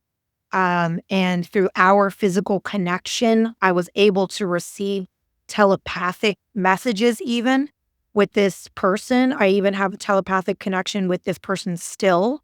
And we are going through what I would probably explain as a twin flame separation. And so all of this was done through a very physical way, on a physical level. Was the Kundalini awakening experience a prepared awakening, kind of? Like, did you plan to get awakened? Did you plan to have a Kundalini awakening, or did it just happen as a surprise? Did you just get, thrown into a surprise? It was one of those things that just happened on my end. Now, for him, I believe it was planned. I do believe he knew, like we had already been talking about spirituality, my gifts that I felt that I had at the time, which were limited. I don't even want to say limited because they're always there. They're always ready for us to open them up. But he had an understanding of what Kundalini awakenings were. I did not even have a full understanding of what it was, which is why I was so nervous when it happened, because I had it was an immediate sense. I knew what was happening when it happened. And it was a very similar experience to what your friend expresses. It was right after it happened. It was that night, my body, it felt drastically different. It hurt, like my back. I had these massive waves of pain going through my back. I was exhausted. I was sweat. That's when I started. Remember, I told you I was like starting to sweat and stuff. That's where that started, was during that time. And I remember being like, oh my gosh, what is wrong with me? And it was all at one time. It was one night that it happened. It was probably about 1:00 in the morning. And it was the scariest thing, honestly, that happened to me, because I didn't even know that's what it was called. I had to go and look it up and find this for myself, because I was like, what's going on with me? Something is happening. And I don't know how to express what this is. And I feel like if I tell people about it, they're going to think like I'm some weird witch who like got put on a spell by some man, but I understand what it was now. At the time, I didn't. And it did take me, I will tell you, a good month to really put a name to what happened that night. But it is, for anybody who has ever experienced a Kundalini awakening, it is, you're not crazy at all. Your health is not declining and you're okay. It is a very jarring experience. It is something that I will say I wish I had been prepared for. I wish I had known what it was. Now, in hindsight, he did try to tell me about it. He had talked to me about it so much leading up to that specific happening that led to that awakening. And I just wasn't really receiving it until it happened. And then I received. But if this is something anybody who is listening is wanting to experience, listen to your body and understand what a Kundalini awakening is before you go into it, to save yourself a lot of, am I going crazy? Something's wrong with me. I need to go to the hospital. Because with Kundalini awakenings, you can quite literally send yourself into convulsions. You can send yourself into massive anxiety attacks if you have no clue what's going on. It can be scary for sure. But if you have an understanding of what it is, meditate about it, exactly what you're saying, pray about it if that's the verbiage you want to use, and have an understanding before you go into it. Don't ever go into it the way that I did. So that's what I'm saying. Do I understand you correctly that this one night, this one experience has completely changed you? The way you see yourself and other people and look at the reality in a new way? Absolutely. Yeah. Yeah. Everything about who I was prior to that awakening.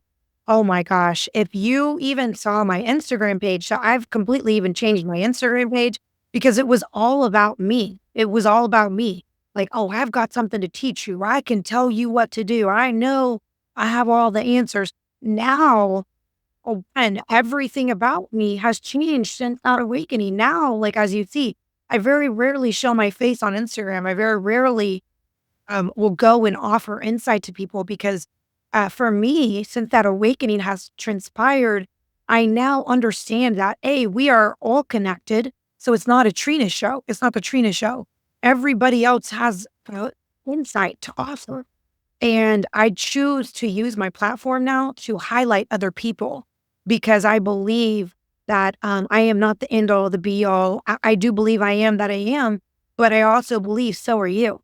And I believe so are you. And through your unique experiences in your life, and through our ability to help showcase other people's experiences, that is where true growth happens. And so again, since this awakening has happened, everything about me has changed. My appearance has drastically changed. The way that I speak has drastically changed. The way that I mother and parent my children, the way that I know this world to be has drastically changed. And it's all a result of that specific awakening. And I am so grateful for it. So it's something that I encourage other people for other people. But I do believe it is a very sacred act. It is a very sacred time in a person's life that a person must be prepared for. You can lead a horse to water, but you cannot force it to drink. Because if you try to force somebody into a Kundalini awakening who is not ready for that, you can actually do a lot more damage to that person than you can good, because then you can send somebody who is not ready into these mental spirals, if you will, especially if they don't have the support system around them to understand what is happening to them. So with this Kundalini awakening, the insights to the world, the inner changes, and the way you changed your communication and viewpoints, how did that influence your surroundings, the people with you? Did you lose people, friends, family members that were close to you, people that you loved? Did they just leave you? Whoa, good question. Okay, so as you probably know, through any Kundalini awakening, or really through a lot of different awakenings, but with these specific awakenings, the divine will throw everything and everybody who is not meant to be in your path out of the way. And usually with Kundalini awakening, this is one of the one of the things that can be so difficult for us emotionally to deal with. A lot of the time, be prepared to lose everything. And there is no pretty way to sugarcoat this. Be prepared to lose everything and lose everybody during these type of awakenings in your life. And it doesn't even have to be specific to Kundalini awakenings. It can be for any awakening that you have where you are fully trusting in the divine and not yourself. So when you say to the divine, hey, I trust you and only you, the divine will test you and say, okay, let me see how much you really trust me by taking away everything in your life that makes you feel comfortable. And that is when trust, man, hashtag trust. Because if you don't trust the process, you won't make it through an awakening of that magnitude. Because when you awaken, you truly awaken, the divine will strip everything that is not serving of the divine's highest order. And that usually means friends, it means family, it means ways of living, it means thought processes. And again, if you are not ready for this type of awakening, a lot of people will get depressed. Some people are not able to physically make it through these type of awakenings. And that is just the sad reality of it. And that's why it is so important to not force somebody into this type of awakening. Because if you don't have the understanding that these things are happening for you and not to you, it will feel like the whole world is against you. It will feel as if that you are on the wrong path. So specific to my path, I will tell you this. I lost my marriage. And I could not understand because I was like, well, I love this man and I will stick with him through anything. It doesn't matter. I swear. It's okay. I forgive him. But the divine said, no, that's okay that you forgive, but this does not serve your highest purpose. And even though you love this person, you will unconditionally love them from afar. And I had to learn that lesson. And not only did I learn that lesson, I lost friends. I lost just about every person I consider to be friends. And you don't know this about me, but I don't throw the word friend around easily. I believe friend is a sacred word, such as love is a sacred word. You don't use that word with everybody. Not everybody is deserving of that word. So has friendship. So I lost, I had 2 friends, only 2, and I lost both of them.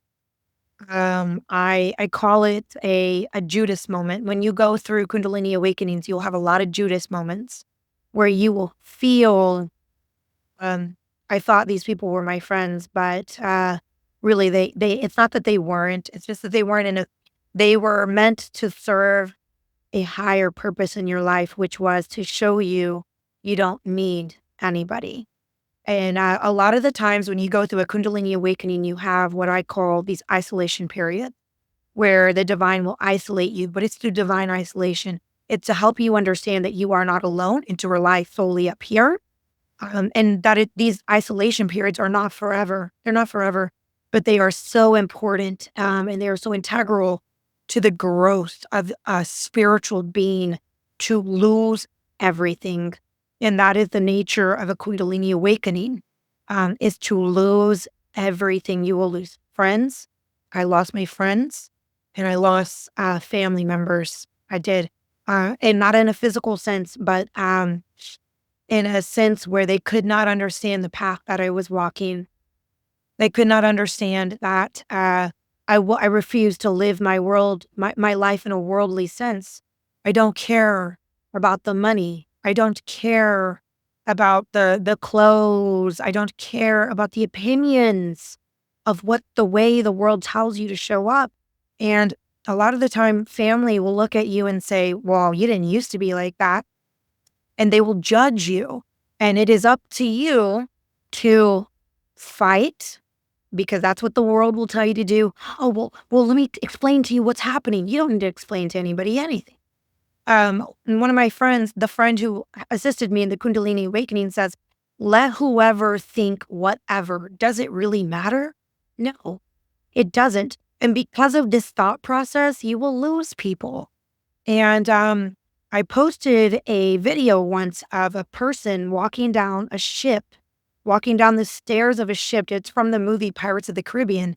And he's looking right in front of him. He is And there are cannons shooting off everywhere. And there is destruction and fire and smoke and bodies and just all this chaos around him. But he is laser focused on what is in front of him. And that is the nature of a Kundalini awakening. It is to understand that you are going to walk through destruction. You are going to have people flying from this side and smoke flying here, and you are going to lose your home.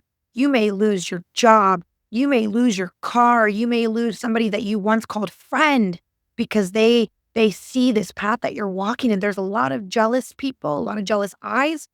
And but it is not your job to explain anything, because the people that are meant to understand will understand. It is your job to continue to walk forward with your eyes on the prize, with your eyes on the goal, with your eyes on the destination. And it is the nature of humans to say, I'm scared. I don't get it. I don't know what to do. I'm losing everybody. It's not for you to understand.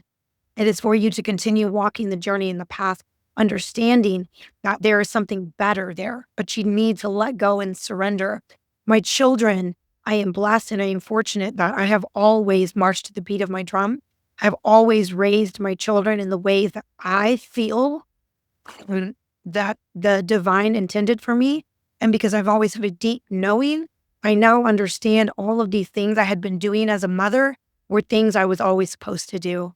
And so my children, they see these changes in me, and they tell me all the time, I'm so proud of you. I have a 16-year-old daughter, and she says to me, Mom, I'm so proud of you. You used to be so like this way. And I just, like, now you're like this. You're like a whole different person. It's so weird. But you know what she says to me? That matters. I'm proud of you. I'm really proud of you, Mom. That is the only opinion that matters to me. That's the only opinion that matters to me. The people of those with the pure hearts around me who understand, people like you, people like my children who are these divine beings, and they understand the nature of humans, but they also understand the divine nature of us in this path. And that's what matters to me. And so I've lost just about everything in my life over this last year. I lost my marriage. I lost my house. I lost my Tesla. And lost like 2 people who are my best friends in this whole world. And I recently severed a connection with one of my sisters. And that has been probably the most painful loss of my life. And it was not because, she did something that was just, it was just that at this point in my life, I know that I can unconditionally love people, but unconditional love does not mean unconditional tolerance. In fact, the best unconditional love that you can offer is that you give to yourself by putting up boundaries. And again, with Kundalini awakenings, you must put up boundaries to protect where you are. And at one point in time, some point down the road, these boundaries will come down. But right now, they are necessary. They are necessary. And that is the nature of a Kundalini awakening. It is not this big, bright, beautiful, just shiny moment where we're just like, it's not that at all. Not that at all. The nature of a Kundalini awakening is to be isolated. It is to sit and understand that when you are isolated, it is because you are to lean on the divine, because you are never alone. And the thing is, we all have that. Like, part of the experience of waking up is just understanding, like, this is all already in our DNA. That's that deep knowing that you're talking about. You know it so deeply because it's so deeply ingrained in your DNA. Part of Kundalini awakening is being able to access those memories by eating correctly, drinking the right types of fluid, having the right experiences happening, and then being able to surrender to those experiences. You can do things like sun gazing. There's all of these different things that you can do to get to this Kundalini awakening moment. But it's also people like you who have these stories where it's like, hey, I've just experienced 10 years of traumas that have helped me get here. And there is no right or wrong way to wake up. And that's why, like, I always tell people, like, I'm so different. I don't use words. Words matter, but I don't use them like, I don't like to tell people, like, oh, it's a Kundalini awakening. It is the awakening that you feel you're having in the way that you're having it. It is what you say it is. That's why I say my name is what it is. It's not what somebody told me it is.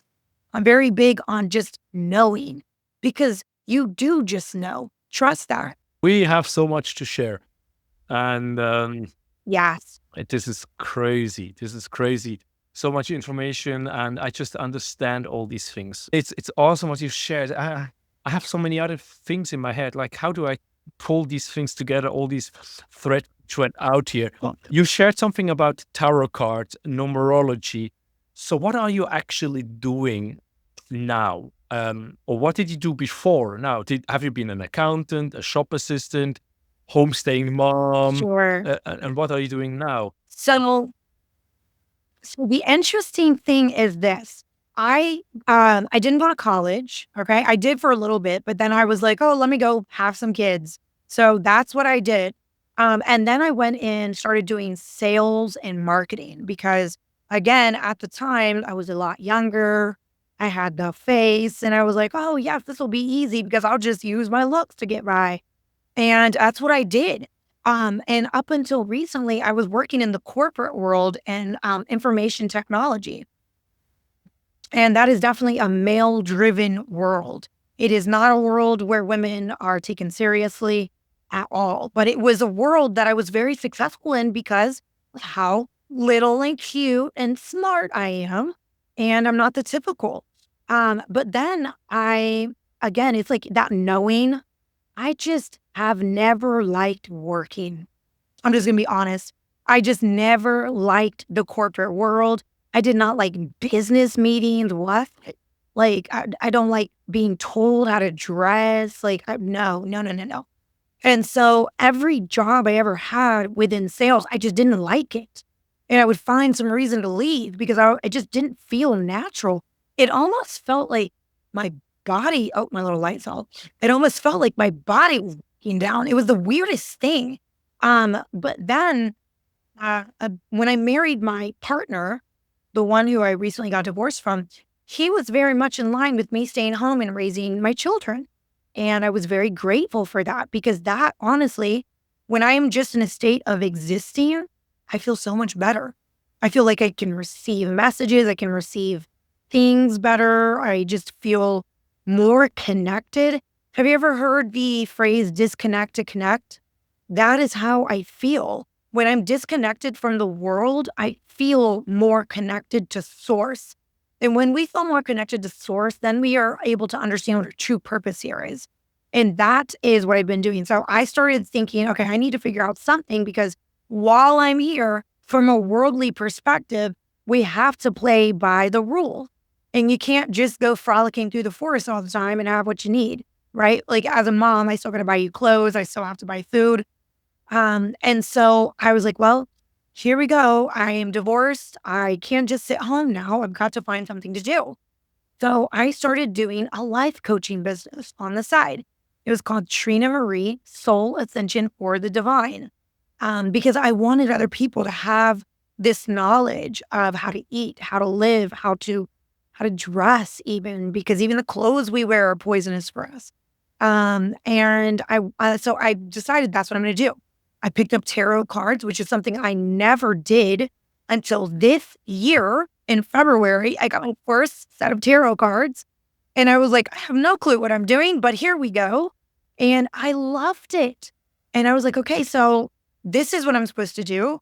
I can literally make money to survive by doing what I am naturally good at, which is intuiting things, which is using my experiences to help other people. And now here's the interesting thing. When you go and you do things like this, people will push back on you.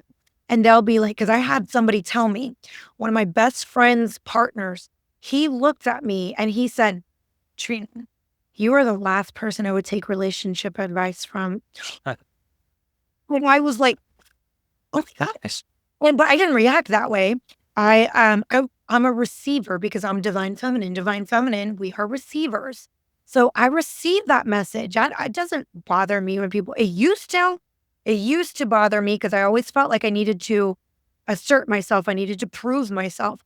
But as I began to get closer and closer to the divine, I understand that I'm a receiver of gifts and I'm a receiver of things. And so when he said that to me, I just looked at him and I said, I received that message. I said, but here's what I want you to know. My experiences are the best teachers, not only for me, but I won't let you wanting me to question and doubt myself. I won't receive that part of it, but I will receive your message. And I know that I still have something of value to offer you, even if I haven't had a successful relationship. That doesn't mean I'm not valuable. That doesn't mean my experiences aren't valuable. Because now I know that my lessons are my greatest teachers. And not only are they my greatest teachers, I can use my life as an example to other people. It's part of that divine trust in yourself, not only in yourself, in the divine.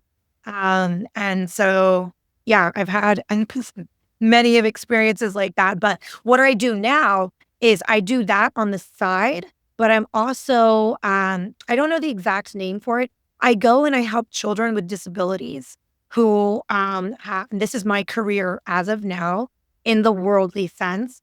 I work for a family who their son has a disability, who the world looks at as somebody who is not able to care for themselves or think for themselves or have their own thoughts, feelings, and emotions.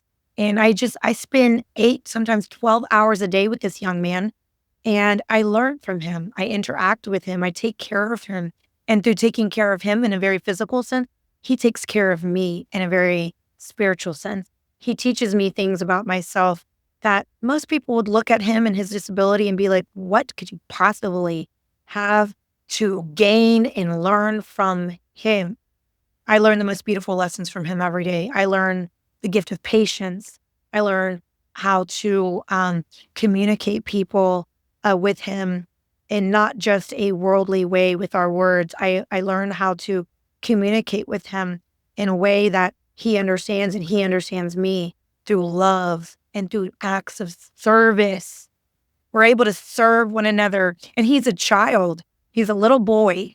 And I'm an adult and I can still learn from him through taking care of him. So that is what I do for a career. That is what I do for a living. I care for a boy with disability. Yeah, and you offer your coaching, also tarot card reading for people, or is it just for you? So I do offer it for other people, but I offer it as a way to help with life coaching. So think of therapy with tarot cards.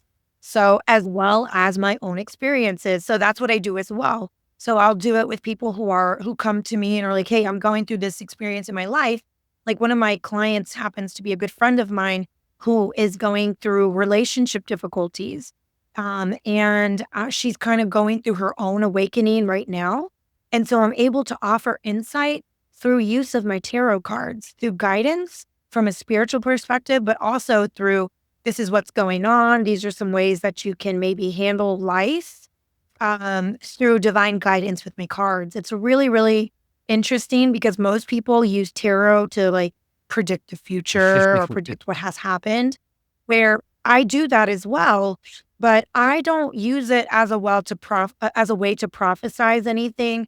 I use it as a way to help spiritually awaken you. Okay, that's interesting. Have you ever done that for a group of people? Like, this is like the energy I feel for the people that watch me to awaken them. Mhm. That would be cool. Yep, That would absolutely. be really cool to see that.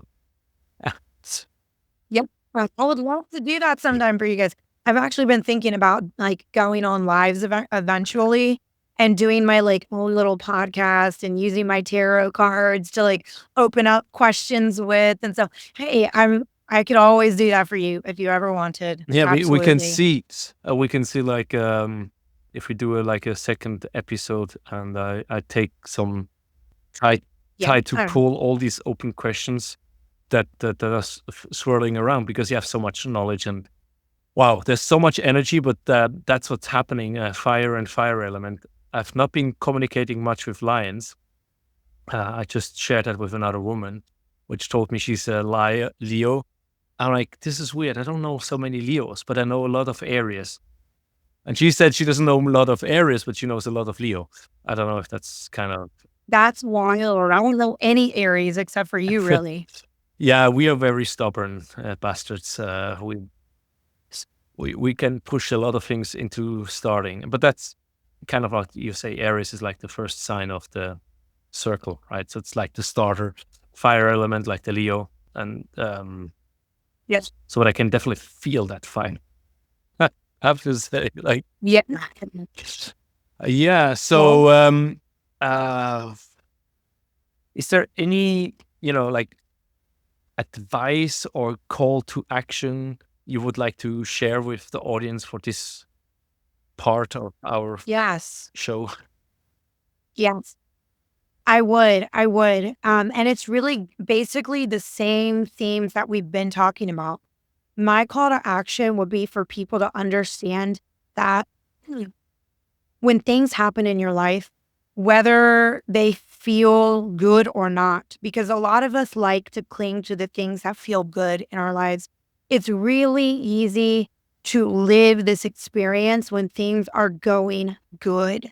But when things are going good, things are stagnant in your life because you're not growing when things are going good. There's not an opportunity to learn when things are going good because they're going good. You have the answers. My call to action would be for a couple of things.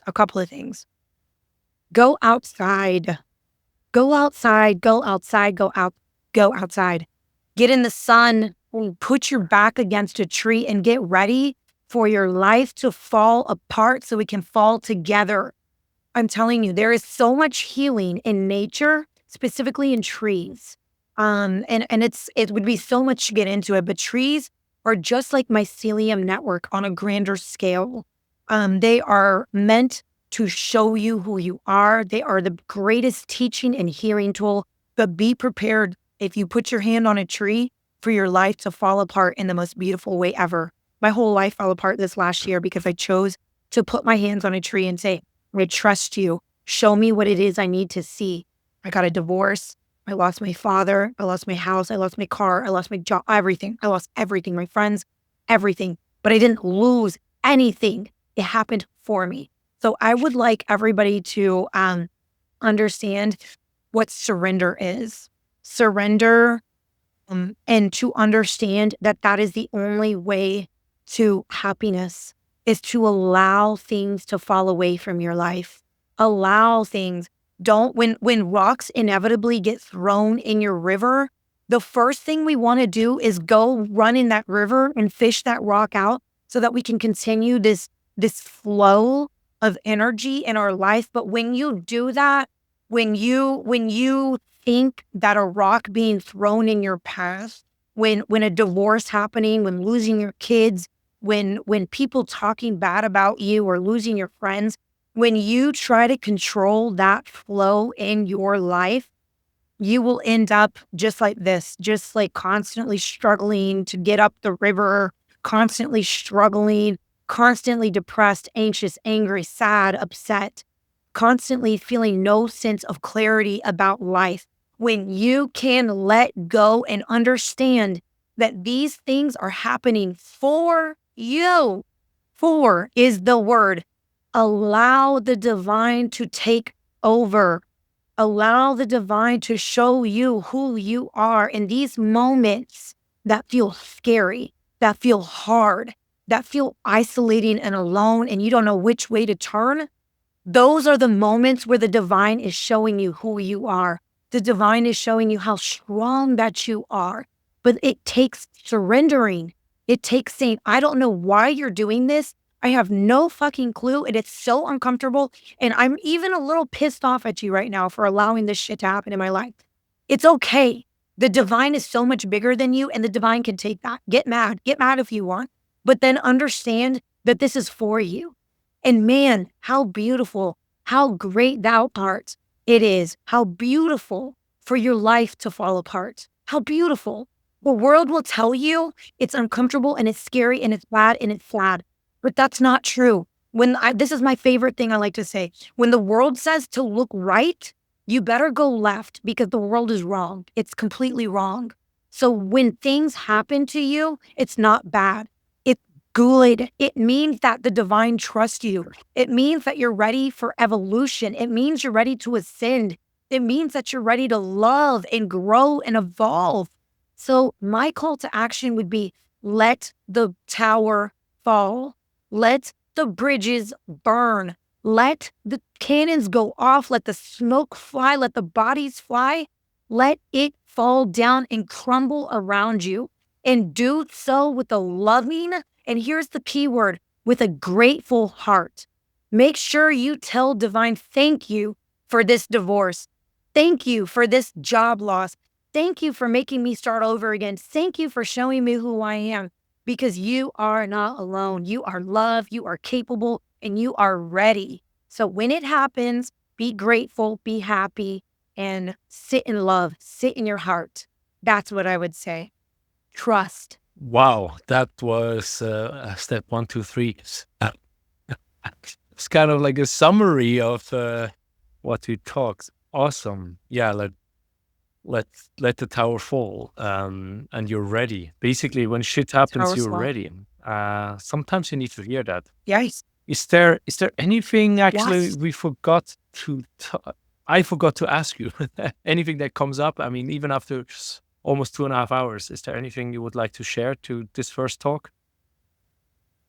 I would If it- actually. I won't be, listen, I'm endless words of wisdom here.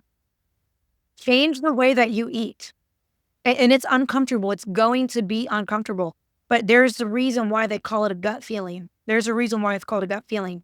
When you constantly put things in your gut that are not good for you, and a lot of people like to go and look at the Bible, and they like to look at the middle part of the Bible where we were dependent upon bread and wine and all of these things that we consider to not really be that good for our guts now.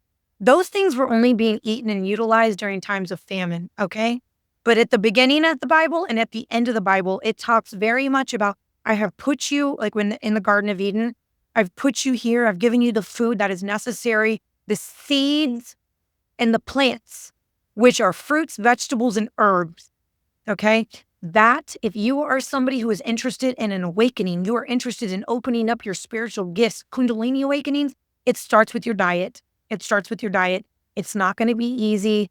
It's going to be very, very difficult, and it takes a long, long time. It really does. None of this stuff is overnight. It's not supposed to be. And if it is overnight, then more power to you. That's really cool. I wish I was you. But actually, I don't. I'm proud of you. But change your diet, change your diet, change your life, change your diet, change your mind. It starts with what you put in your body. It really does. And it's not just from a food sense, because food comes from all sources. It comes from books. It comes from you. It comes from the people that we meet. But it starts with the food you put in your body. If you walk around putting a bunch of processed foods and a bunch of dyes and meat filled with parasites and things like that, I mean, be prepared to stay asleep for a really, really long time. Be prepared for inflammation. Be prepared for dis-ease. Be prepared for all of these things that you don't want, things that are worldly. It starts with putting the right things in your body. Go put seeds in your body. Don't eat things that are seedless. If it's seedless, it's dead. And make sure you eat things with seeds. Eat the seeds. Drink the water. That's the message. Get in the sun. Yeah, wow. Which brings me back to the one question you mentioned, sun gazing. What's that? Is that like looking with your bare eyes into the sun? It is. It is. So Ouch. sun gazing is extremely important for pineal gland activation. So I forgot to mention that. So the pineal gland, it's covered in the little hairs, all the silica fibers. And there's a lot of different ways that you can help to activate the pineal gland. One of the best ways to do this is through direct sunlight exposure. Again, if the world says go right, then you better go left. And the world tells you you're going to damage your eyes, you're going to mess up your eyes. No, you're not. So this is, there is a way to do it though. I'm not saying go directly in the middle of the day and go like burn your corneas. That's not what sun gazing is. sun gazing is, I like to do it either at the very beginning of the day. That's my personal preference. Or you can do it at the end of the day. So if you are a beginner at sun gazing, don't start by looking directly at the sun. Go out when the sun is first coming up. So this means you have to wake up early. So get up early, go sit outside and meditate in the grass, and in some cotton clothes, please. And go look to the left of the sun. Don't look directly at it. It should, as you get better at this, you'll be able to look directly into the sun, and when the sun is rising. But when you first start, you'll only be able to do it for a couple of seconds, but you won't even be able to look directly at it. So what you should do is get comfortable, drink some water, look to the left of the sun. And even if you have to hold your hand up like this, get used to looking at the brightness that emanates from the sun. Look into that for as long as you can stand to do it. When I first started, I could only do it for like 2 seconds at a time. And I would look off to the left and then I'd have to look down and then I'd like squint up and look back down. And that's as much as I could take. 8 months later, I can look directly into the sun in the very, like the morning hours when it's first rising. And again, this is wonderful way to activate the pineal gland. Wonderful way. There's all kinds of science behind this. It also helps with cicada rhythm. You regulate your cicada rhythm. So you're not up all hours of the night. You don't have to take melatonin all the time or Benadryl or Ambien or whatever the world tries to shove down your throat that tells you you can't sleep. You can sleep. Get off your phone at night. Just get off your phone and look directly into the sun first thing in the morning, or off to the side. Like I said, it will start to establish a cicada rhythm that makes sense for your body. And not everybody's rhythm is the same. Some people are meant to be more awake at night. That goes back to, thousands of years ago when we had night watchers at night. And that's a whole other story for another time. But there are people who, are more successful at night. But the sun, bottom line, is the key to this life. That's why I make sun water. It's why I gaze into the sun. It's why I only eat food sourced from the sun. The sun will activate these gifts within you. It's the key to so much. Go down a rabbit hole. You want to go down a rabbit hole? Look into the sun. I'm telling you, you've heard of seasonal depression, right? That's because the sun is not there. It's absolutely vital for a human's development and growth, physically, spiritually, and mentally. It just is. So get in the sun when you can and take those contacts out if you have them in. Because some people think like looking through your window is enough, and it's not. You need direct, unfiltered sunlight. Thanks a lot. Where can people find you? Where can they reach out to you? What is the best way to connect with you if the listeners want to connect? I am a very private person. I never used to be this way, but I am now. The best way to find me is through Instagram. So it's going to be, my Instagram handle is the Soul, SOL, like the sun. So the Soul, SOL, High Priestess Rising. It's a long name. But that's the best way to reach me. That's where I will do tarot readings. That's where I can connect with you on a more personal level through means of Zoom or telephone calls. But my purpose here is to do what we're doing, is to connect with other humans, to learn about your experiences and to share mine so that we can grow together, because that's the whole reason we're here. So my Instagram would be the best way to find me. Yes, thank you so much for this deep talk we had together. This was, wow. I'm looking so much forward to another conversation with you on all kind of topics and all the things we have forgotten to touch upon, or the changes that happen in your life. And I appreciate you. I wanted to tell you, thank you so much for allowing me this time to share my story, to help others with my unique experiences. I appreciate you. Thank you so much. And for the listeners, thank you for listening so far and to the end of this talks and to the other talks I have on my channel. If you have any questions for my guest or me, please do not hesitate and reach out. You can write to me on Spotify on the different episodes, also here on the YouTube, or send me an email to oschirach@gmail.com. Schirach with a SCHIRACH. Thank you and have a great day.